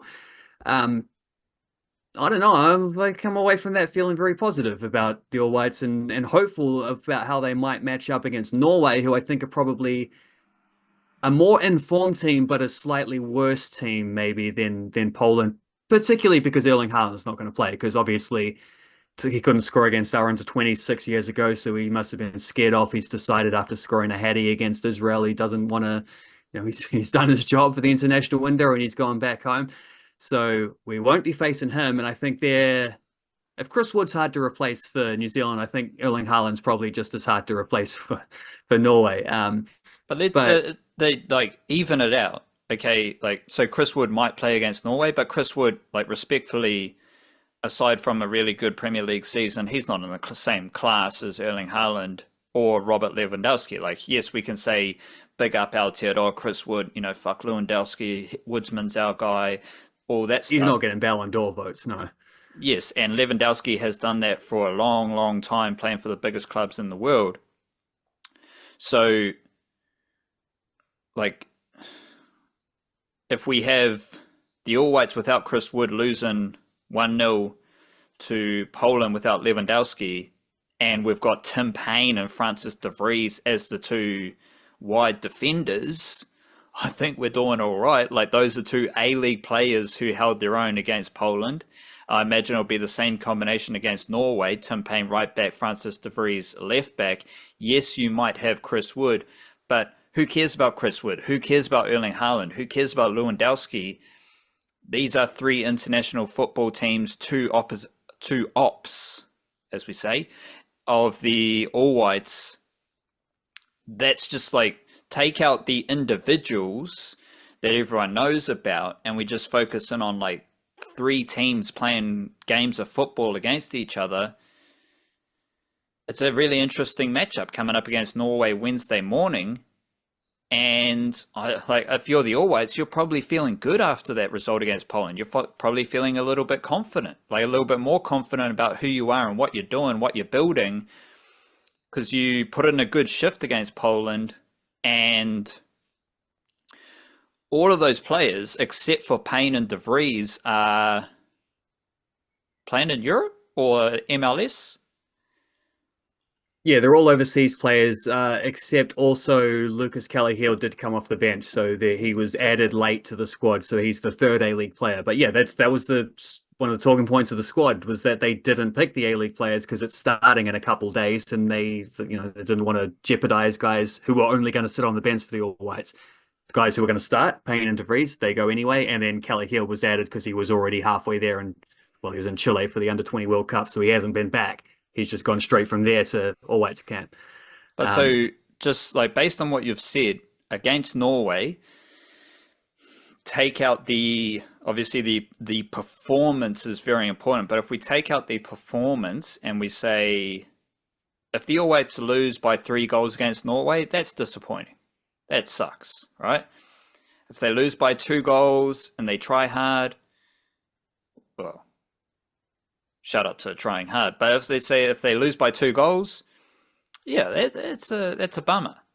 But if we have another 1-goal margin, whether it's 2-1 or 1-0 or maybe even a 1-1 draw, 2-2 draw, those are good All Whites results in this context in playing against better teams, especially overseas in Europe. A 1-0 loss to Poland and a 1-1 draw against Norway from this window would be a great window. Bang. Like, those are the 2 results they get.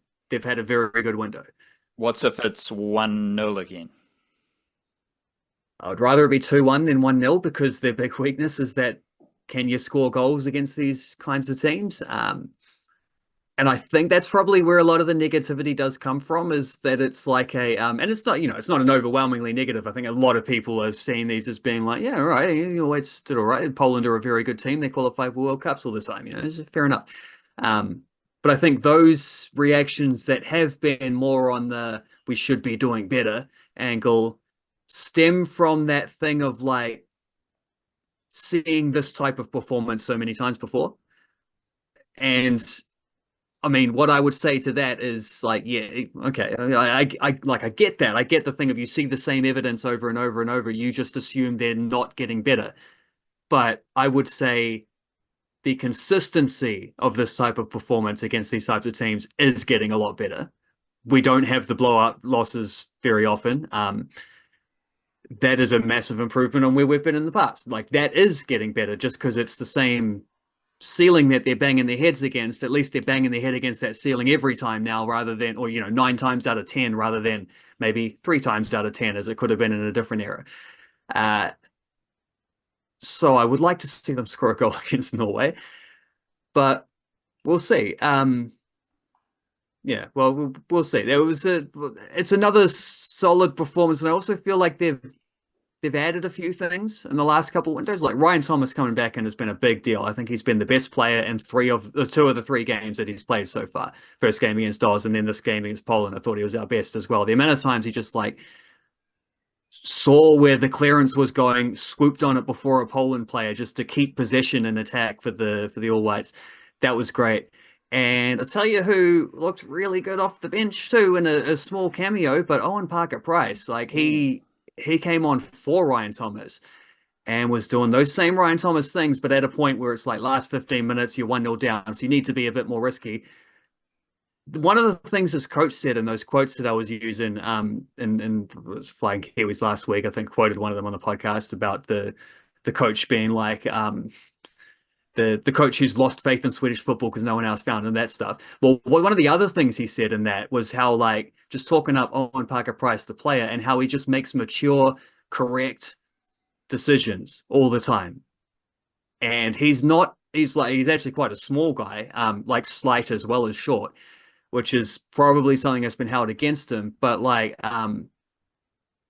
Ryan Thomas isn't huge either. He thrives doing what he does, and Parker-Price came through the same Ole Academy coaching stuff. Like he's got that same pedigree to him, and I mean that's what I saw in that cameo for the All Whites there on debut, where it's not just that he was making smart passes, he was making forward passes as well. Like he's not just knock the ball around, let's keep possession. Like he was taking risks and still seeing passes that I don't know that others would have seen, like, flicks around the corner, or I'm going to carry it 5 meters here so I can draw the defender and then slide it through the gap between him and the fullback kind of thing.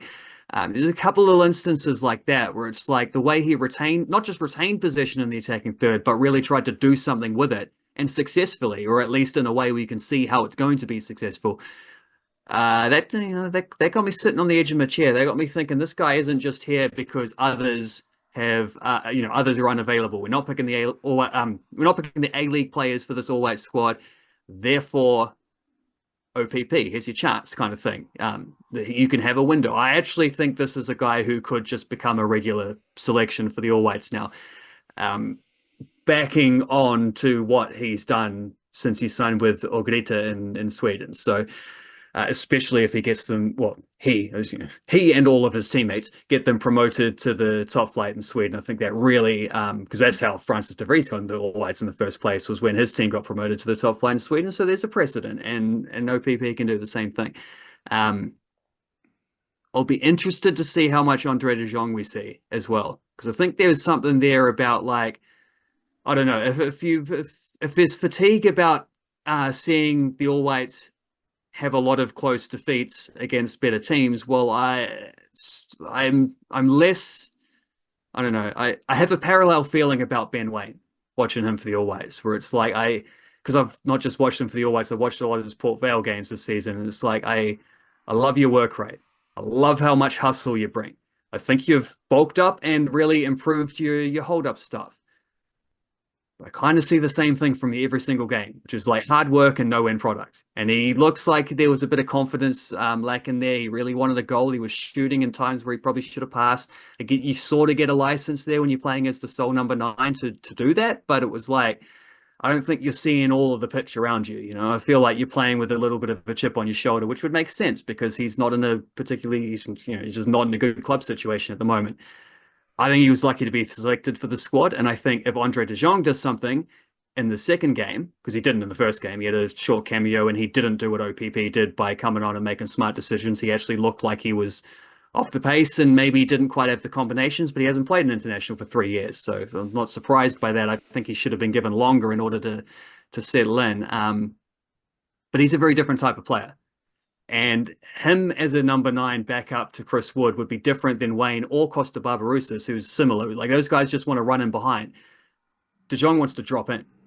He wants to get into the midfield and collect, and he will combine with players like his former Eastern Suburbs teammates, Callum McCourt, Elijah Just, those types of guys. He will combine, and Parker Price as well was in that team. He would combine with those guys in a way which I think would help them get more involved as well, rather than a lot of, we saw quite direct stuff against Poland, and sometimes it worked. Marko Stamenic hits an incredible long pass, so that's never a bad option to have. You do want to be able to stretch the defense with runs in behind. But you also don't want to be one-dimensional, or else we're talking about the breakers again here. And I think Andre De Jong, if he can settle at this level, which we don't know if he can or not, like it's been a little while since he's been a regular in the All Whites, and he didn't really do it last time, but he's a far better player now than he was then. Let's see what he can do, because I think he has the potential as well to come in at the expense of someone like Ben Waine and just offer something that we don't have from our other strikers when Chris Wood isn't around. But that one is a remains to be seen if that's possible case. Oh, and Parker Price, I just think he's going to be a regular All Whites player from now on. You've written about the football ferns. We don't need to go deep into it. You can read the deep cuts on our website. But I am curious, what's your big thing that you're thinking about with the football ferns? We'll roll through some of these football topics hard and fast. Just one thing for the football ferns squad, because they have games coming up against Mexico and USA.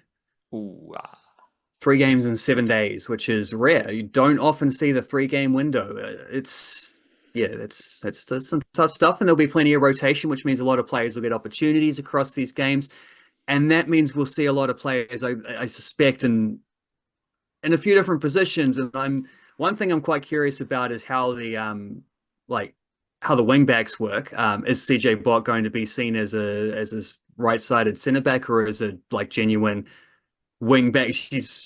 I think she's our best wing back, full stop. She's certainly our best fullback, but we're not playing in a situation where we have the more defensive wide defenders. There's actually been quite an emphasis on having Michael Main's mostly picked attacking players in those wide positions. Hannah Blake and Jackie Hand and players like that have had starts there. Indy Riley as well. Manai Elliott, probably more of an attacking option than a defender, but maybe more well-rounded than those others, because she has also played, she can play wing and she can play fullback. You're not putting Jackie Hand at right back. CJ Bott's certainly a lot more on the defensive side of that ledger, but also having played at a very high level, I think she certainly has the tools. She's got a long shot. She is improving with her crossing, and she certainly has the engine and the ability to link up with wingers and midfielders as well, playing little 1-2s and getting around. So I like to see her come straight back in and just be, the first choice right wing back, probably Indy Riley on the other side. I think that still gives you that attacking balance. But I'll be pretty interested to see which players get those opportunities, because Gabby Rennie is another one, picked on the back of amazing form in Sweden, where she's played as a right wing. So do they pick her as a striker, which is where she's played a lot of Football Ferns games before and not been that good? Or do they pick her as a right wing, which is where she's been outstandingly good at club level, which would mean being a wing back? So it would mean having to do a lot of defensive stuff, but I think she does that pretty well. She's a hard worker. She's very fit. She's strong. So I don't think that's an issue, but it's just there's a few cases like that. I want to see which position they've been envisaged for in being selected. Mickey Foster is another one. I put her as a defender when I did the positional breakdown, and as I wrote it, I came to the conclusion that she's probably going to play midfield, because I think there's too many defenders and not enough midfielders.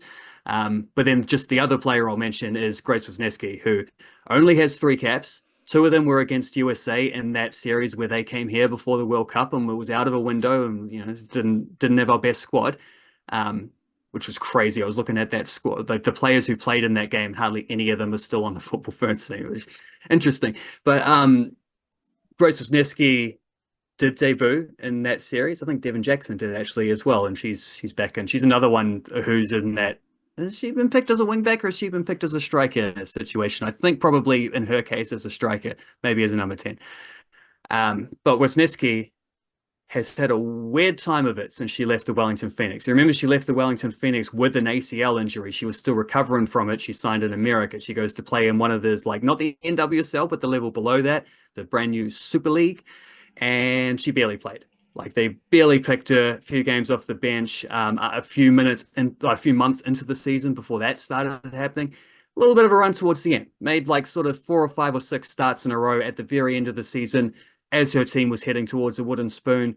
One of the many examples of Kiwi female footballers going to the USA and getting undervalued or, disrespected even, because she leaves them and she goes and signs with FC Nordsjælland in Denmark, same club that Malia Steinmetz is at, who herself is currently recovering from an ACL injury, which has left a little bit of a hole in the midfield for Nordsjælland and for the Football Ferns, and it's a hole that perhaps Grace Wisniewski is there to cover because she's already doing that for the club team. She scored on the weekend. She scored in three different competitions this season: Champions League qualifying, Europa Cup qualifying.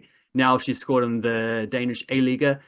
A-Liga? I don't know how you say A in Danish. A-League, well, you don't have to do your accent. It's all right. You can just no, that's what it's A-League. called. It's A-Liga. I'm not accenting. Yeah, but that's all telling you that's translation for English. It's A-League. It's like the Jaguares, English they're the Jaguars.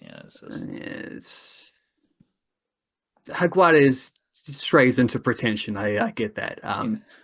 But I'm just reading the thing that's on the piece of paper, It's like the NBA. Yeah.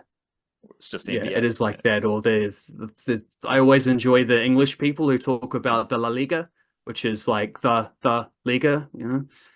It's like an ASB Bank situation, or Auckland Savings Bank. But bottom line of the Grace Wisniewski story is that however weird it was for her in America, she's gone to Denmark and has been brilliant as a first choice player for one of the better teams in that country, playing European football, and hasn't really had a chance to do anything for the Football Ferns. She got back into the squad last tour but didn't play. Only has 3 caps in general. I think we're about to see a 3-cap player become a fairly important contributor pretty quickly, especially on this tour where we don't have Malia Steinmetz, we don't have Macy Fraser, Rebecca Stott isn't there. She played midfield last time. So there's a few midfielders who aren't around, and that's going to probably leave that's going to require a fair bit out of Grace Wisniewski, which is great because she's ready for that step up. Personally, I don't want my defensive positions selected on attacking skills for I get what you're international saying, football. but I don't think he sees them as defensive positions. Yeah, that's right. But like for New Zealand football international teams, I am defense first. And I think that's the all white situation. You've got Tim Payne, Francis de Vries, 2 very solid defensive, 2 very solid defensive wide defenders who are, yes, they offer attacking impetus. Franny de Vries with his left boot, long throw, and Tim Payne's always bursting forward as well. But for the All Whites, and then I'm curious what you think for the Football Ferns, like the best All Whites team to me is a really gritty defensive team who might be able to get a goal, right? Like the All Whites are never going to score 4 goals to 2 or whatever against these better teams, especially. And if you select a really solid defensive unit, you're at least going to be in the contest because like Poland scored 1 goal against you. Like that's a good result. So when you're talking, yes, like I get what you're saying about Gucci Mane selecting his team with like attacking players in those wide positions. But personally, I would want the best defenders in those positions and just make it a real tough, gritty encounter against 2 teams who are better than you. Mexico, USA, they're just straight up better than you. Because in my limited football observations, sometimes those wing back positions, There's just no defense. Like, yes, they get back into formation, then you got a back five, and it's hard to break down that back five. But as soon as you stretch that out, yes, you got a few attacking options, but it's not like those are attacking options that always win you the game. Like, I don't think it's like 100% record of wing backs putting you in winning positions in attack. There's just big holes there. And a lot of those wing backs, as you're saying, they are wingers who are then transitioned into defensive positions. So they got no defensive instincts at all. So then, even though they're in the defensive positions with a well-situated formation, with your low block, they don't make the right decisions. They don't know when to tackle. They don't have the timing to tackle. But that's why those kind of, like a Kakache or a CJ Bot are really important, because they have the attacking ability, but their defensive instincts are really good. CJ Bot, turnover winning machine, combat winning machine, contestable winning machine. And like when you combine that with the context of the Football Ferns and the All Whites within international football, I think both teams should be focused, because obviously every football manager these days, you want your intricate passing, you want your attacking flair. We need to be playing an extensive brand of football, all the buzzwords that everyone loves to throw at you. How about you just be good at defense and make it hard for the opposition, and then create your own chances from that? These teams aren't Brazil or Germany or whoever, who are just like, we're just better than you, so we're going to attack France, whatever Well, team. USA are. Well, women's football, yes. Sure. But I think for New Zealand, there is an advantage to having elite defense as your cornerstone that the builder refused. And to me, elite defense involves wide players who do good defensive mahi. I would go even further and say it's not just that there's like a benefit to trying to be an elite defensive team. I would say that is their only pathway towards being elite at something, is the defensive side, because that is where all our best players play. Like, Kate Taylor is not quite in this conversation yet, but she's had a really excellent start to her season in France. Not just her season, like last season, she was great for them. She's still been very good. The first 3 or 4 games of this season. Katie Bond, for sure, one of our very best players.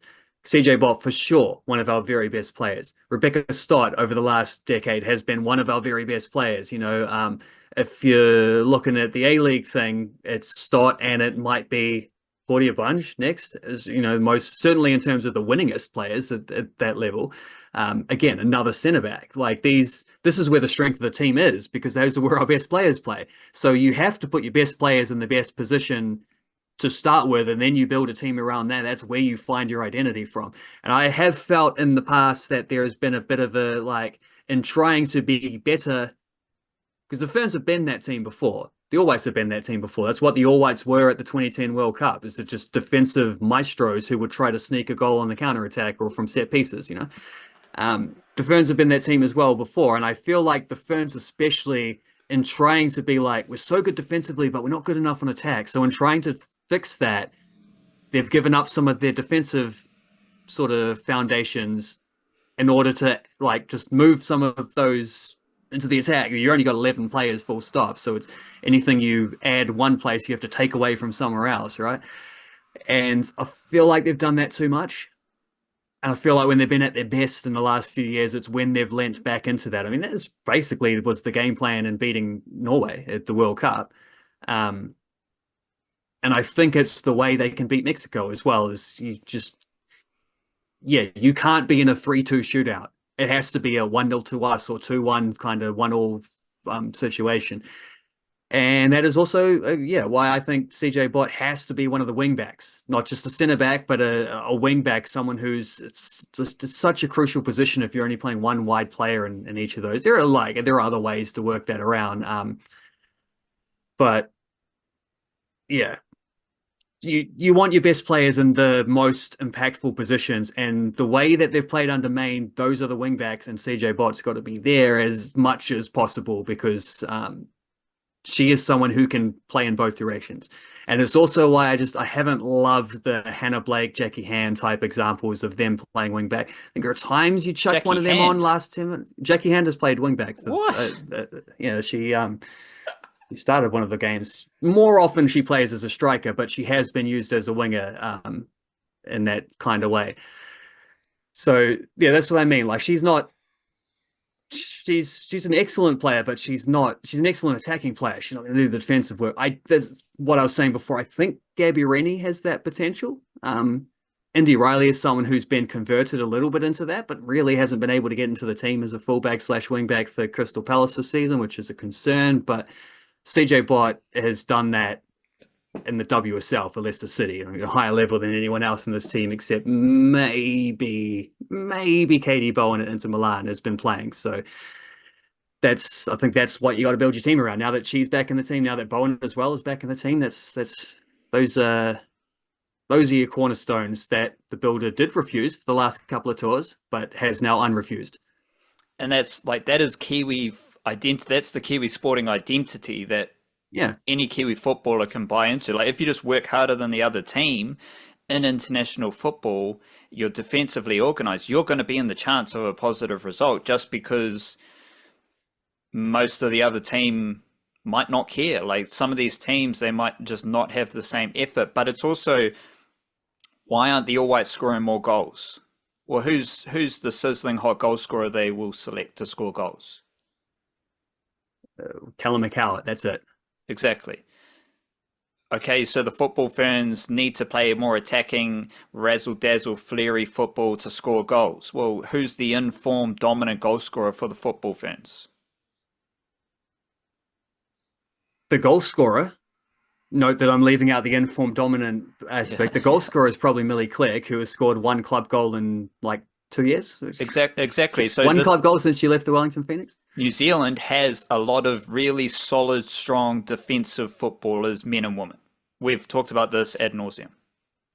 We do not have, like even Chris Wood. I'm not high on Chris Wood right now. So that sums up the whole point. We don't have. It's also true of Chris Wood is that maybe, like the goal scoring, the finishing, the movement and stuff like that, he's got a lot of highlights for that stuff. But it could be argued that the thing he does better than anything else is his defensive work. Yeah. As a striker. So yeah, that's why the All Whites should buy into that even more, because they got good defenders led by the striker. Yeah, top to bottom, yeah.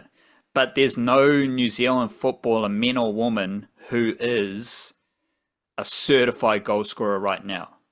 So how can you expect either team to be scoring 2-3 goals in an international game against someone who's better than them? That's just the reality of Kiwi football, but that's why the defensive grit, the mana, the effort, the heart, that should all be celebrated by both football teams, but that's not cool. And a lot of football managers, they just want to be cool.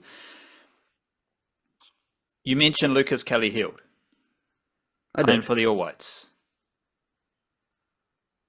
Another A-League player who got a chance for the All Whites, and the A-League starts this weekend. Auckland FC, the Blue Riders, away to Melbourne Victory. That's a bit of juice in that contest. Wellington, they're off to Perth. Long distance derby. The original long distance derby, no disrespect to the Blue Riders, who are the young buck, long distance derby. The YN, if I could say the N word. Start with the Phoenix, because I mentioned Lucas Kelly-Hield. Both those games are Saturday night. Obviously, Perth is almost Sunday morning, and Melbourne Victory, Auckland FC, that is a 9:30 Saturday night. No, let's combine them. Like, who's gonna start the season better? Do you think who's better prepared? Both teams had De Vries played for the All Whites, but he's with the Blue Riders. Tim Payne played for the All Whites, but he's with Wellington. Wellington also had Lucas Kelly-Hield, so they're both impacted by the international window. Wellington Phoenix mediocre season last year. They're trying to bounce back, show a bit of juice under Big Chief. Auckland FC, fantastic season. They won the premiership. They didn't win the championship. No one in Australia talks about championships, but I always say champions, like NRL champions, we're A-League champions. Instead, they always talk about this premiership shit. Who cares? You win the competition, you are the champion of that competition. How are you feeling? Try and weave both teams together. How are you feeling about them? Compare and contrast their preparation, where they sit right now. Obviously, Auckland far higher ranked in the A-League than Wellington at the moment, but we're kind of looking for Auckland to hold steady, and we're looking for Wellington to make some notable improvements, ideally joining the Blue Riders in the upper echelon of the A-League. In a perfect world. In a perfect world, but I don't think that's impossible. I mean, we saw that from the Phoenix 2 years ago, so it's a matter of like, I know there are players that can't be replaced from that squad that left, but it's like, you learn a few lessons, you make a few tweaks. It's not certainly not impossible. I think they've recruited fairly well, although, you know, the test of that will be how they perform, you know, how some of these guys actually settle in, as they did score a couple goals against Central Coast in their last preseason friendly. But it is two really juicy fixtures to start back to back too, which is good fun on a Saturday night. But very different tasks ahead of them. Like Auckland FC, yes, they have to hold steady, they have to repeat, they have to maintain on what they did last time. Wellington Phoenix don't want to maintain. They need to change things. They've had a lot more work to do in preseason. And I'll be fascinated to see how that goes, how they shape up. Like there's a lot of question marks about the Phoenix because of how much they need to change that we won't get answered until we see them kick off on the weekend and whatever. Auckland FC, we know exactly what they're going to do. That's the difference. We know how they're going to play. We know we can probably pick their starting 11, give or take maybe one or two spots. But like, yeah, it's always hard that second season, there's the odd second season syndrome type stuff. And I would worry about whether Auckland FC, I don't know about being figured out, because I don't think a style of play is something you just figure out. I think it's actually built on a lot of the stuff we were talking about just before with the New Zealand national teams. But maybe teams will know what to expect from them a lot more, which would be interesting for a team who got a lot of their momentum last season by scoring late goals and stuff like that. Well, it's not impossible to see them fall back in the pack, and it wouldn't be impossible to see the Phoenix meet them halfway. But I'd like to hope for a 1-2 finish in some order. The thing that I was kind of, I would have liked to write a season preview for each of these teams, but it's National League season, so I just don't have the time between that, Flying Kiwis, and multiple international tours. So we'll slide that one a few weeks down the line and maybe get more of a, try to write something later on about how each team is going. But when I was thinking about that and plotting that, there was sort of like one thing that stuck out for each of the teams the most for what I'm looking for, what I'm most excited for, what I'm sort of anticipating learning about. With Auckland FC, it is it's how they replace a couple of their key fellas who have departed, right? So we know that their team is almost the same as last time, but there's been a little tweak up front where Max Mata's gone, who was really excellent in an underrated way when he played, but was injured for 2/3 of the season. And also Nader Moreno's gone, who also really good off the bench, but not he didn't. He had his spells as a starter. He was a little bit in and out, but pretty important player for them. They've swapped that import local dynamic there by using instead of the import spot on the winger, they've used the import spot on the striker, bringing in Sam Cosgrove. So someone who will hopefully be more, the same things Max Mata did, but a little bit better, and also most importantly, stay fit and actually be present and available for the majority of the season. And then have replaced Nader Moreno with a local although a local who, if he clicks, could be someone who can play towards like an import level in Australian winger Lachlan Brook. So that dynamic is interesting, how they've sort of swapped that, but especially how Cosgrove goes, because we saw glimpses of this team being at their best when Max Mata was holding the ball up, allowing Guillermo May to drift around and do his thing and pull some strings and just have fun out there.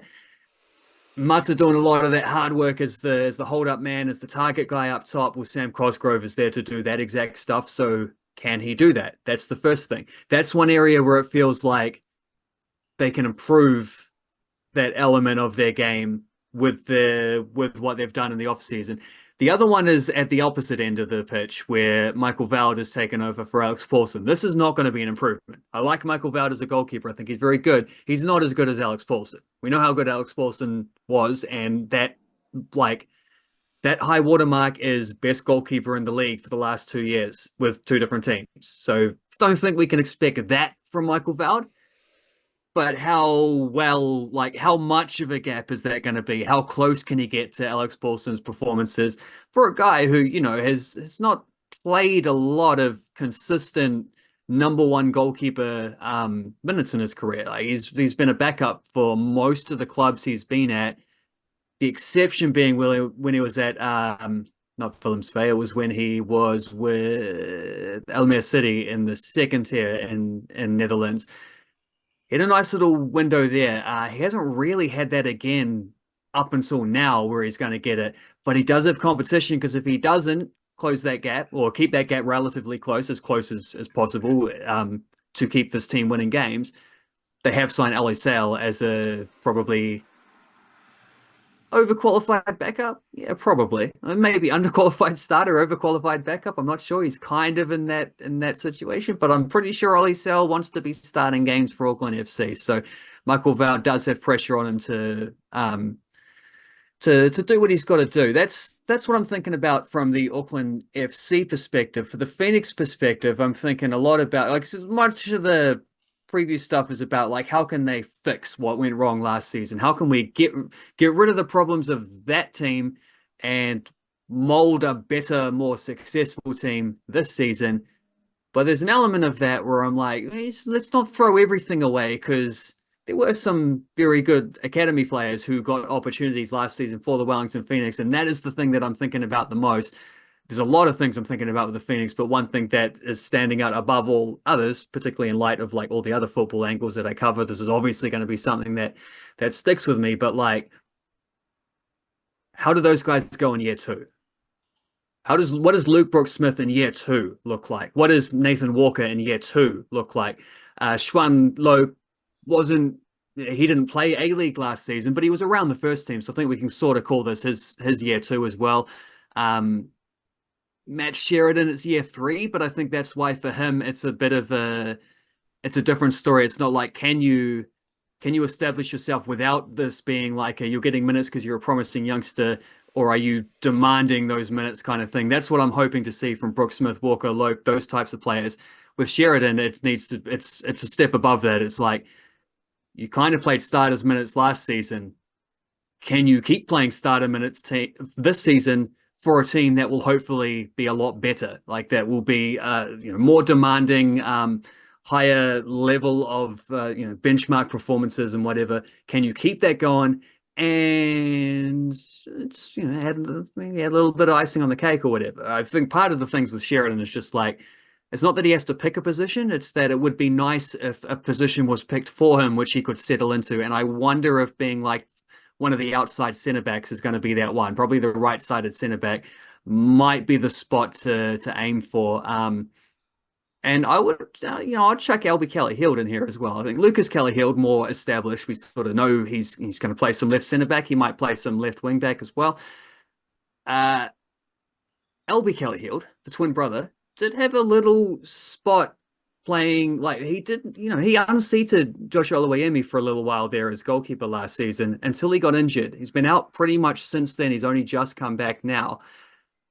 I don't expect that to be an immediate thing, but at some point, at a similar point in the season, it might well be the case that he gets an opportunity. And how does he look? And is effectively his second season hanging around the first team as a regular, as someone who's challenging for positions, because he was pretty awesome when he did get those chances last season. And at some point during the year, that is going to come back around for him.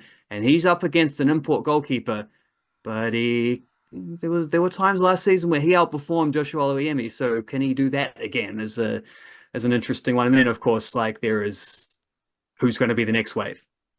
Like, are we going to see a bit more Gabe Sloan Rodriguez? Certainly, he's Fergus Gillian, like guys who have played A-League before, or maybe is someone like let me think who's been doing some nice stuff in the reserves team lately. Maybe a Lewis Partridge, or a Luke Flowerdew, those types of guys. Like those types, any of those fellas perhaps pushing for an academy debut at some point in the A-League this season. That's all stuff that I'm pretty fascinated about for how the Phoenix go, because it's one thing to give a bunch of young players minutes when you're losing a lot. It's another thing to be doing that for a winning team, which is far better for their development, and also, like, it's just harder to do. Like, you have to be, you don't get the opportunity to be as you don't get to let them play through their mistakes as much, because when you're, if you're 3-0 down, it doesn't matter if someone costs a goal that turns into a fourth. If it's 1-1 and someone costs a goal that turns a draw into a defeat, that's a big problem. I'm very interested to see which guys from that academy sort of graduate cohort at the Knicks continue to command minutes, assuming that the Phoenix actually are as good as we hope they will be, like better, a more competitive team than they were last season. Who holds on to those spots, who keeps playing, and who emerges into that bracket from outside. I did catch Michael Weld on the Auckland docu-series. Yeah, so did I. He's an interesting personality, yeah. Well, he's a lot more interesting than the coach. The coach, as we've talked about, he loves the camera. He is a well acquainted with the glamorous A-League tier, is old Corica. Like, he's an actor. In that docu-series, Steve Corica is an actor. And he does a good job at acting. It's nothing negative against him, but everything he's doing, he just loves the camera. Michael Weld, his yarns are tremendous. He seems like a pretty funny dude. So I'm rooting for him. I'm hoping he gets he has a good season with the Blue Riders in the A-League. I do have two National League notes here about Marty Bueno and Flowerdew for the Wellington Phoenix. But we'll talk more National League on Thursday in the bonus podcast. But do you have any, because Flowerdew is in the Wellington Phoenix system, what are your thoughts about Mr. Flowerdew? Don't know his first name. I just got Flowerdew written down here. Luke Flowerdew. He probably is best known as the guy who scored the goal against Wrexham. So when they beat Wrexham in that preseason game, that was Luke Flowerdew. He scored then. But I think he directly before that, had scored a double against Batoni in a reserves game during the Central League. He got he got a goal and an assist on the weekend as the Phoenix reserves got their first win of the season, beating Christchurch United. So a big deal victory there. Like, that's a team that had won 2 out of 2, and they beat them the second time. And Flowerdew, one of the best dudes in the park. He was great. Both of those goals, the one he set up, the one he scored, both brought about by really great movement as the highest striker running off the last defender. Like those little, sort of lightning bolt type runs. You're running and then you stagger, then you go, and that keeps you on side and gets you around the back of that kind of stuff. Awesome movement. I thought his hold up play was really good. And just the more I watch that guy, the more I think, like, not only, we'll put the chest out here for a big claim. I'm thinking not only is this guy a player who I think should be on the outer regions of getting a chance in the A-League, I actually think the guy he started alongside in that game, who was fresh back from the Under-20 World Cup, Luke Supik, I think he outplayed him in that game. And I won't say I've seen more from Flowerdew than I have from Supik, because I've seen Supik play some good games. But I'm just saying, if that decision was made now as to which one of them gets a first team contract, I don't think that's a runaway thing where it's definitely Luke Supik. I think Flowerdew is just as I don't know about just as deserving, because those things are not just built on what are your performances doing now. It's also built about what is your potential for the future. What kind of player do we think we can get out of you 3 years down the line? That kind of stuff. But I don't know. I think that's an interesting one because let me check on old Lukey Supik. How long has he got left on his contract? I can't even find him in here. Here he is. This is his last year. It's a contract year for Luke Supik.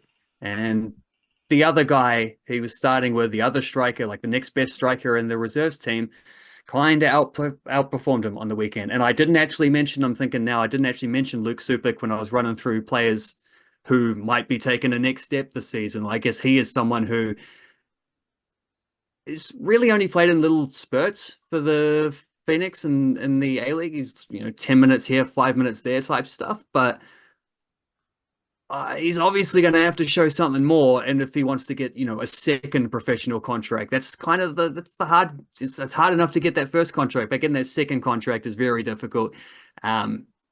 That's a big year for him as well, and yeah, Flowerdew just got to keep putting the pressure on and saying like, look, that guy's good. He's my mate. He deserves what he's got, but I deserve it too. Right, yeah, let's finish with a couple of rugby league news things. I will be doing a video on YouTube probably tomorrow breaking down the Pacific Championship because we got team lists will be named on Tuesday, so it's better to do that tomorrow, and we're already far too deep into this podcast, but we do have a few bits of rugby league news to touch on.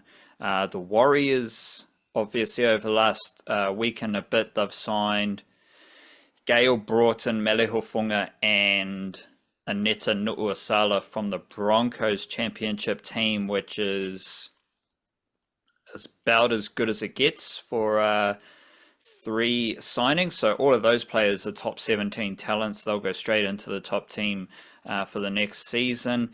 And we've also had news that the Warriors have signed Alofiana Khan-Pereira from the Gold Coast Titans. This is a very interesting signing because everyone loves to talk about like what wingers do without the football, and yes,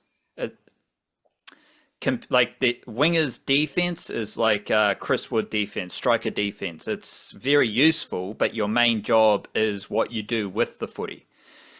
But everyone looks at like wingers missing tackles or making a bad read and they think that's the winger's fault, whereas like most of the time the winger is just doing what the coach told them to do, like with their rules, like when to jam, when not to jam, or they're just following the center and the defenders inside them.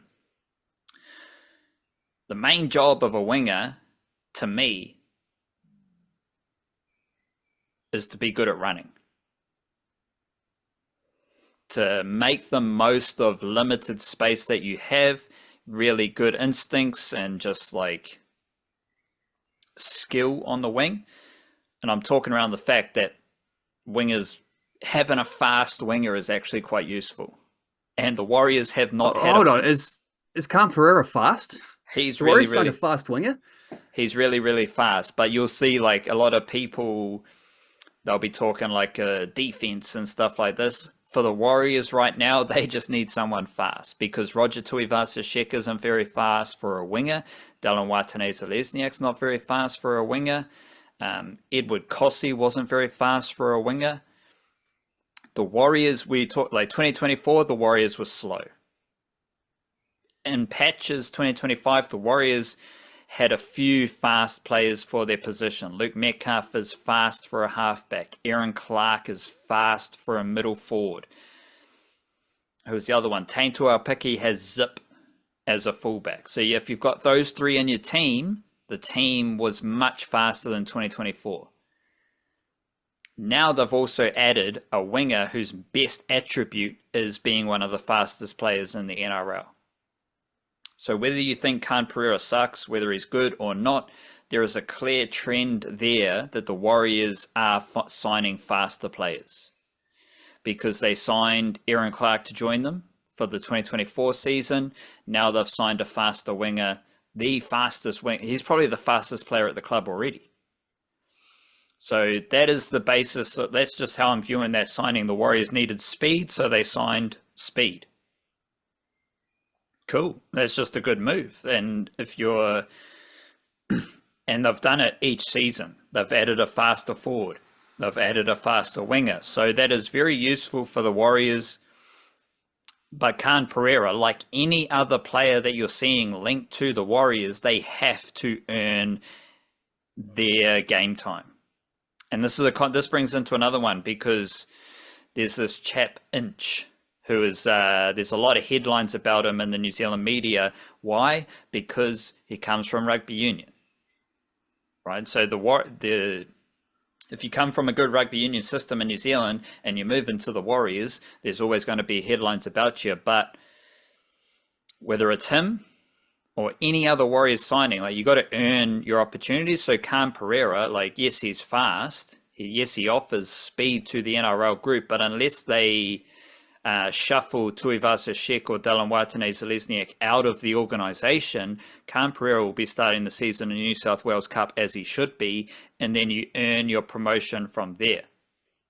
Because Khan-Pereira is fast, but it's not a guarantee that he is a better winger in March next year than Sio Kelly.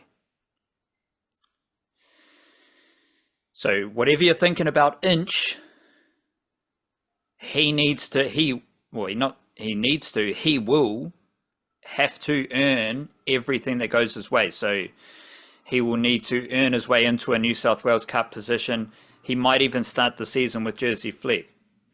But the thing about the Warriors is, aside from NRLW level, if you're seeing a junior signing announced, if you're seeing a junior move reported in the news, just chill out. Because the best Warriors signings at a junior level, the best Warriors recruitment moves at a junior level are unknown. Or at least there's no media buzz about them. These dudes just pop up in the system, right? Like, there was no headlines about the Warriors signing Brandon Norris from Australia. There were no headlines about the Warriors signing Jack Thompson from Australia. There's no headlines about Paya Sukavea, who's one of the best young up-and-coming forwards in the Warriors system. Yes, there's always headlines about Bishop Neal, but there's no headlines about Lennox Tuiloma, who we think is still in the Warriors system. Jet Cleary, case in point. Yes, there's Jet Cleary, but there's a lot of other Aussie halves. There's Jack Thompson, there's Luke Hansen, depending on what they do this summer. Something I have observed with the Warriors is that for every player at a junior level you see a headline about or an announcement, because the Warriors have announced signings at a junior level, such as Kahu Kappa last summer. What did Kahu Kappa do? Just did his job in the system. Played a bit of SG ball, played a bit of under-21s. There were players who had no announcement, no buzz in the media, who are far more progressed than Kahu Kappa. But he got an announcement. I've seen this over a number of seasons during the two Andes era. So whatever player you see in the headlines, take note of it. Cool. That player got an announcement. That player's been in the headlines, but I guarantee you there's a better player you don't know about. And if you do know about them, then you're a hardcore Warriors fan, and you just need to be comfortable and content knowing that we've also got this guy in the stash, because the Warriors have a lot of juniors in the stash. That's why you're seeing the exodus from the New South Wales Cup team. And I did see a report saying that Kailani Going, who is leaving the Warriors, might be off to the Panthers. So then you would have Toby Crosby, Tom Ale, and Kailani Going all at least linked to the Panthers from the Warriors New South Wales Cup team. That's interesting just by itself. Again, the Dragons aren't doing that, so shout out to the Dragons. But that shows you the turnover in the New South Wales Cup group, because Kossi's off to the Rabbitohs, Graham Telfer's off to the Rabbitohs, and you've got other players departing. Yes, the Warriors have signed players. Like Morgan Gannon from England will probably come into that New South Wales group. He'll earn his opportunities. and push for NRL selection, who are the guys who are going to play New South Wales Cup next year? They're either high quality juniors who we know about, or they are unknown juniors who most people don't know about, or they're just randoms who pop out of nowhere. 2023, start of the Two Andes era, Keilani Going just popped out of nowhere. He just showed up at the Warriors, and he's been their best player for 3 years in a row, while being a top 4 team for 3 years in a row. And obviously, Keilani Going, we know, he played Northland NPC. He's a really good multi-code rugby player. But his signing, no announcement. He just started playing New South Wales Cup for the Warriors. And that is the most exciting thing, is learning about the players who we don't know anything about at the Warriors. But there's also those deep cut juniors who are generating buzz. And then there's the high profile juniors who everyone knows about rising through the system. But my point is being, because we've also got Bunty Afoa going to the Tigers, there will be a lot of turnover for that Warriors New South Wales Cup team. And I'm always just curious. I'm curious who pops up, curious to learn about where they're at, what they're doing.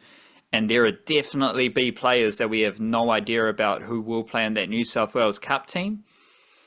And unless that Inch dude is straight into the New South Wales Cup team, that means that all those players are better than Inch. So Inch has got all the headlines right now in New Zealand, but unless he's straight into the New South Wales Cup team, there's other youngsters who will be in the New South Wales Cup team, and that means they're automatically better than Inch. Another example of this, if we go to the Sport Vision, Dixon McIver, RIP Stan Martin, one player who did pop out of nowhere is Armani Wetini Naropo, who was pictured with this dude, Jacoby Hooper. Jacoby Hooper looks like a big bopper, but I don't know if he's a forward. Some of the stuff I Googled him, he was in the outside backs down in Otago, but I don't know. But the Armani Wetini Naropo, he is photographed after a trial for the Warriors under-21s team. And that is a very interesting bit of information, because he left Auckland. He was a Manurewa junior, Ellerslie junior, coming through Auckland Grammar School. He left Auckland to go to the Gold Coast, where he was in the wider Gold Coast Titans system. He played a few years with Burleigh Bears and Kebra Park. I think he must have been battling injury. And now he's photographed back trialing for the Warriors under-21s team. He's a playmaker. No headlines about him, though. And if was good enough to be scouted by, if he's good enough to go to Kebra Park, good enough to play for the Burleigh Bears under-16s, good enough to be in the Gold Coast Titans wider system, I'm fascinated by how he progresses coming back to Auckland, because that would be another sneaky move of Warriors recruitment and getting someone back from Australia, which is another trend. But then you compare that directly to Mr. Inch and all the buzz about him. No buzz about Armani Wetini Naropo, right? There's no headlines in the New Zealand media about Jack Thompson, who is a proven winning record with the Warriors coming from Newcastle. So this is the biggest thing about the Warriors that I'm tracking this summer, is who emerges, what youngsters emerge, who are the impressive Aussies that the Warriors recruit, because they'll definitely get some new Aussies. Who are the local juniors who come out of nowhere? Who are the other first 15 players that come out of nowhere? Because like Toby Crosby, he was playing first 15 and a bit of Premier Rugby in Wellington. So the Warriors have already made that recruitment move, the recruitment move they've got with Inch. But there were no headlines about that at the time either.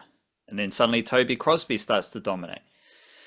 So you just got to, yes, I like the buzz, I like the noise around these headlines, but the biggest thing I've learned and observed about the Warriors is that it's so much more interesting, the stuff you learn, or the stuff I learn by myself, and then hopefully pass on to the viewer and the listener, because There's so many dudes in the shadows at the Warriors. That is the most exciting thing. There's so many dudes in the shadows. Like Lennox Tuiloma, supreme rugby league talent. Didn't play at all last year. So where does he pop up? Is he in the under-21s? Is he pushing for New South Wales Cup? Coming out of Canterbury? Because if you got Lennox Tuiloma and you got Paya Sikavea, they are two very mobile, explosive forwards on the rise in the Warriors system. So all of that stuff is top of mind for me at the moment.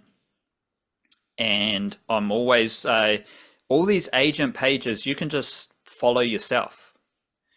They're all on Instagram, they're all on Facebook, and you can just see who's popping up, like who's signed to there, who's signed to there. In this example, who's trialing for the Warriors because the agents show up, they take a photo, they do their job. That's their job. They're doing their job, and we as the public can learn about it.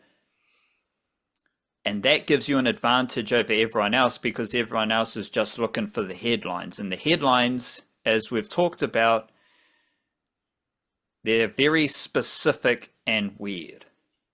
But the headlines don't necessarily reflect the status of a player in the organization. They should, because if the Warriors are announcing the signing of the player, or the media is doing their own hype articles about a signing, it should mean that they are at the top of the depth chart for the Warriors, but that's not the case. And there's multiple examples of that now. So that's why I'm so excited about tracking the summer work. And I think the lead example right now is just having a little look. Oh, Mr. Armani Wetini Naropo. He's back. He might be back with the Warriors. I'm interested to see what that does. We've also got that Bunty Afoa move to the Tigers locked in apparently now.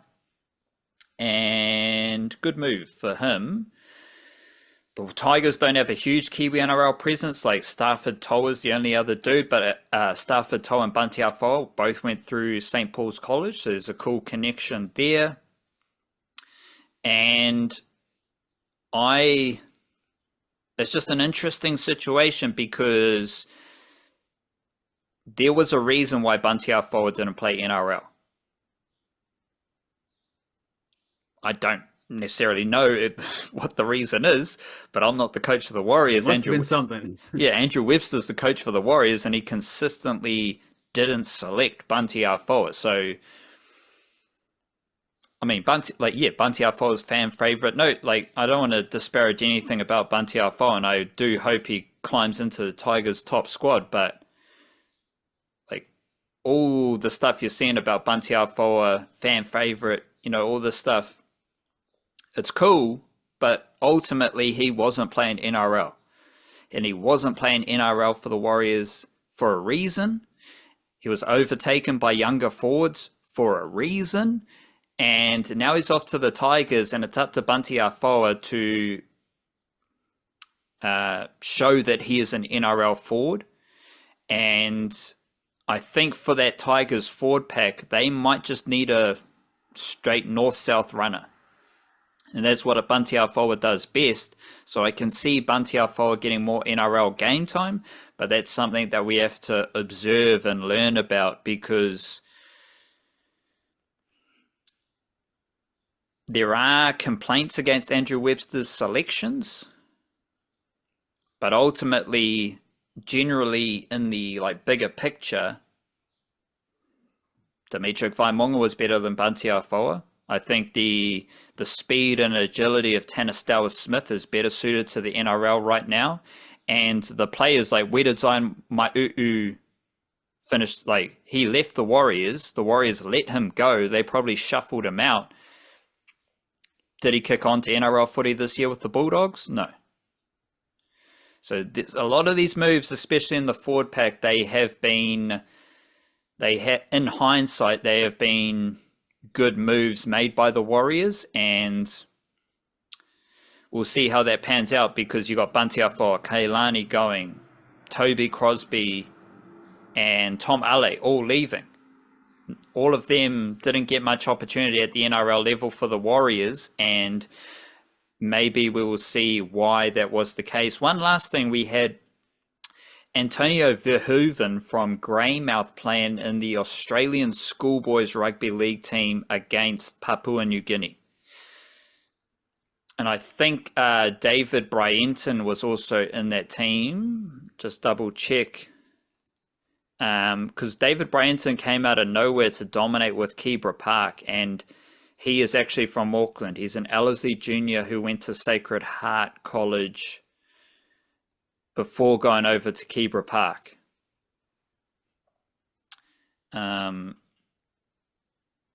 So I think we might have had 2 players from Aotearoa in that Australian Schoolboys team, which continues the streak of Kiwi NRL juniors playing for the Australian Schoolboys. Keanu Kinney, Dean Mariner, John Whinianga-Nofo, Mason Barber. And so it's like 5 years in a row that has happened. Verhoeven's with the Broncos. He's coming out of Greymouth as an example of Aotearoa Rugby League growth. And I don't know if the Broncos women, I don't know what they're going to do as far as replacing those players from Aotearoa. But on the men's side, they have elite juniors coming through their system. Verhoeven in the back line. I'm interested to see if Kylan Vunipula stays with the Broncos because they recruited him from Aotearoa. You've got Marley Igerson, very good. Like Marley Igerson is like Jordan Ricky junior levels of good. He's coming from Tauranga, and they got a bunch more coming through their system as well. So that's something to watch out for with the Broncos this summer. But Verhoeven was playing in that Australian Schoolboys team after dominating in Queensland, having left Aotearoa, I think ahead of this year, because he was at St. Bede's College coming out of Greymouth, dabbled in rugby league in Canterbury as well. So watch out for him rising through the system. All of his stuff was under 18s this year, so that shows you. And he also played NRLQ, which is the under 20s competition in Queensland. So he was under 18s playing NRLQ for the Broncos last year alongside Marley Igerson, and then Kylan Vunipula had a couple of games as well. Bang, that's the podcast. Big up to you. We'll be back keeping a consistent flow of little videos on YouTube. We've got the bonus podcast with the newsletter on Thursday, and we'll be busy typing away as we always do. Kia kaha, stay beautiful, church.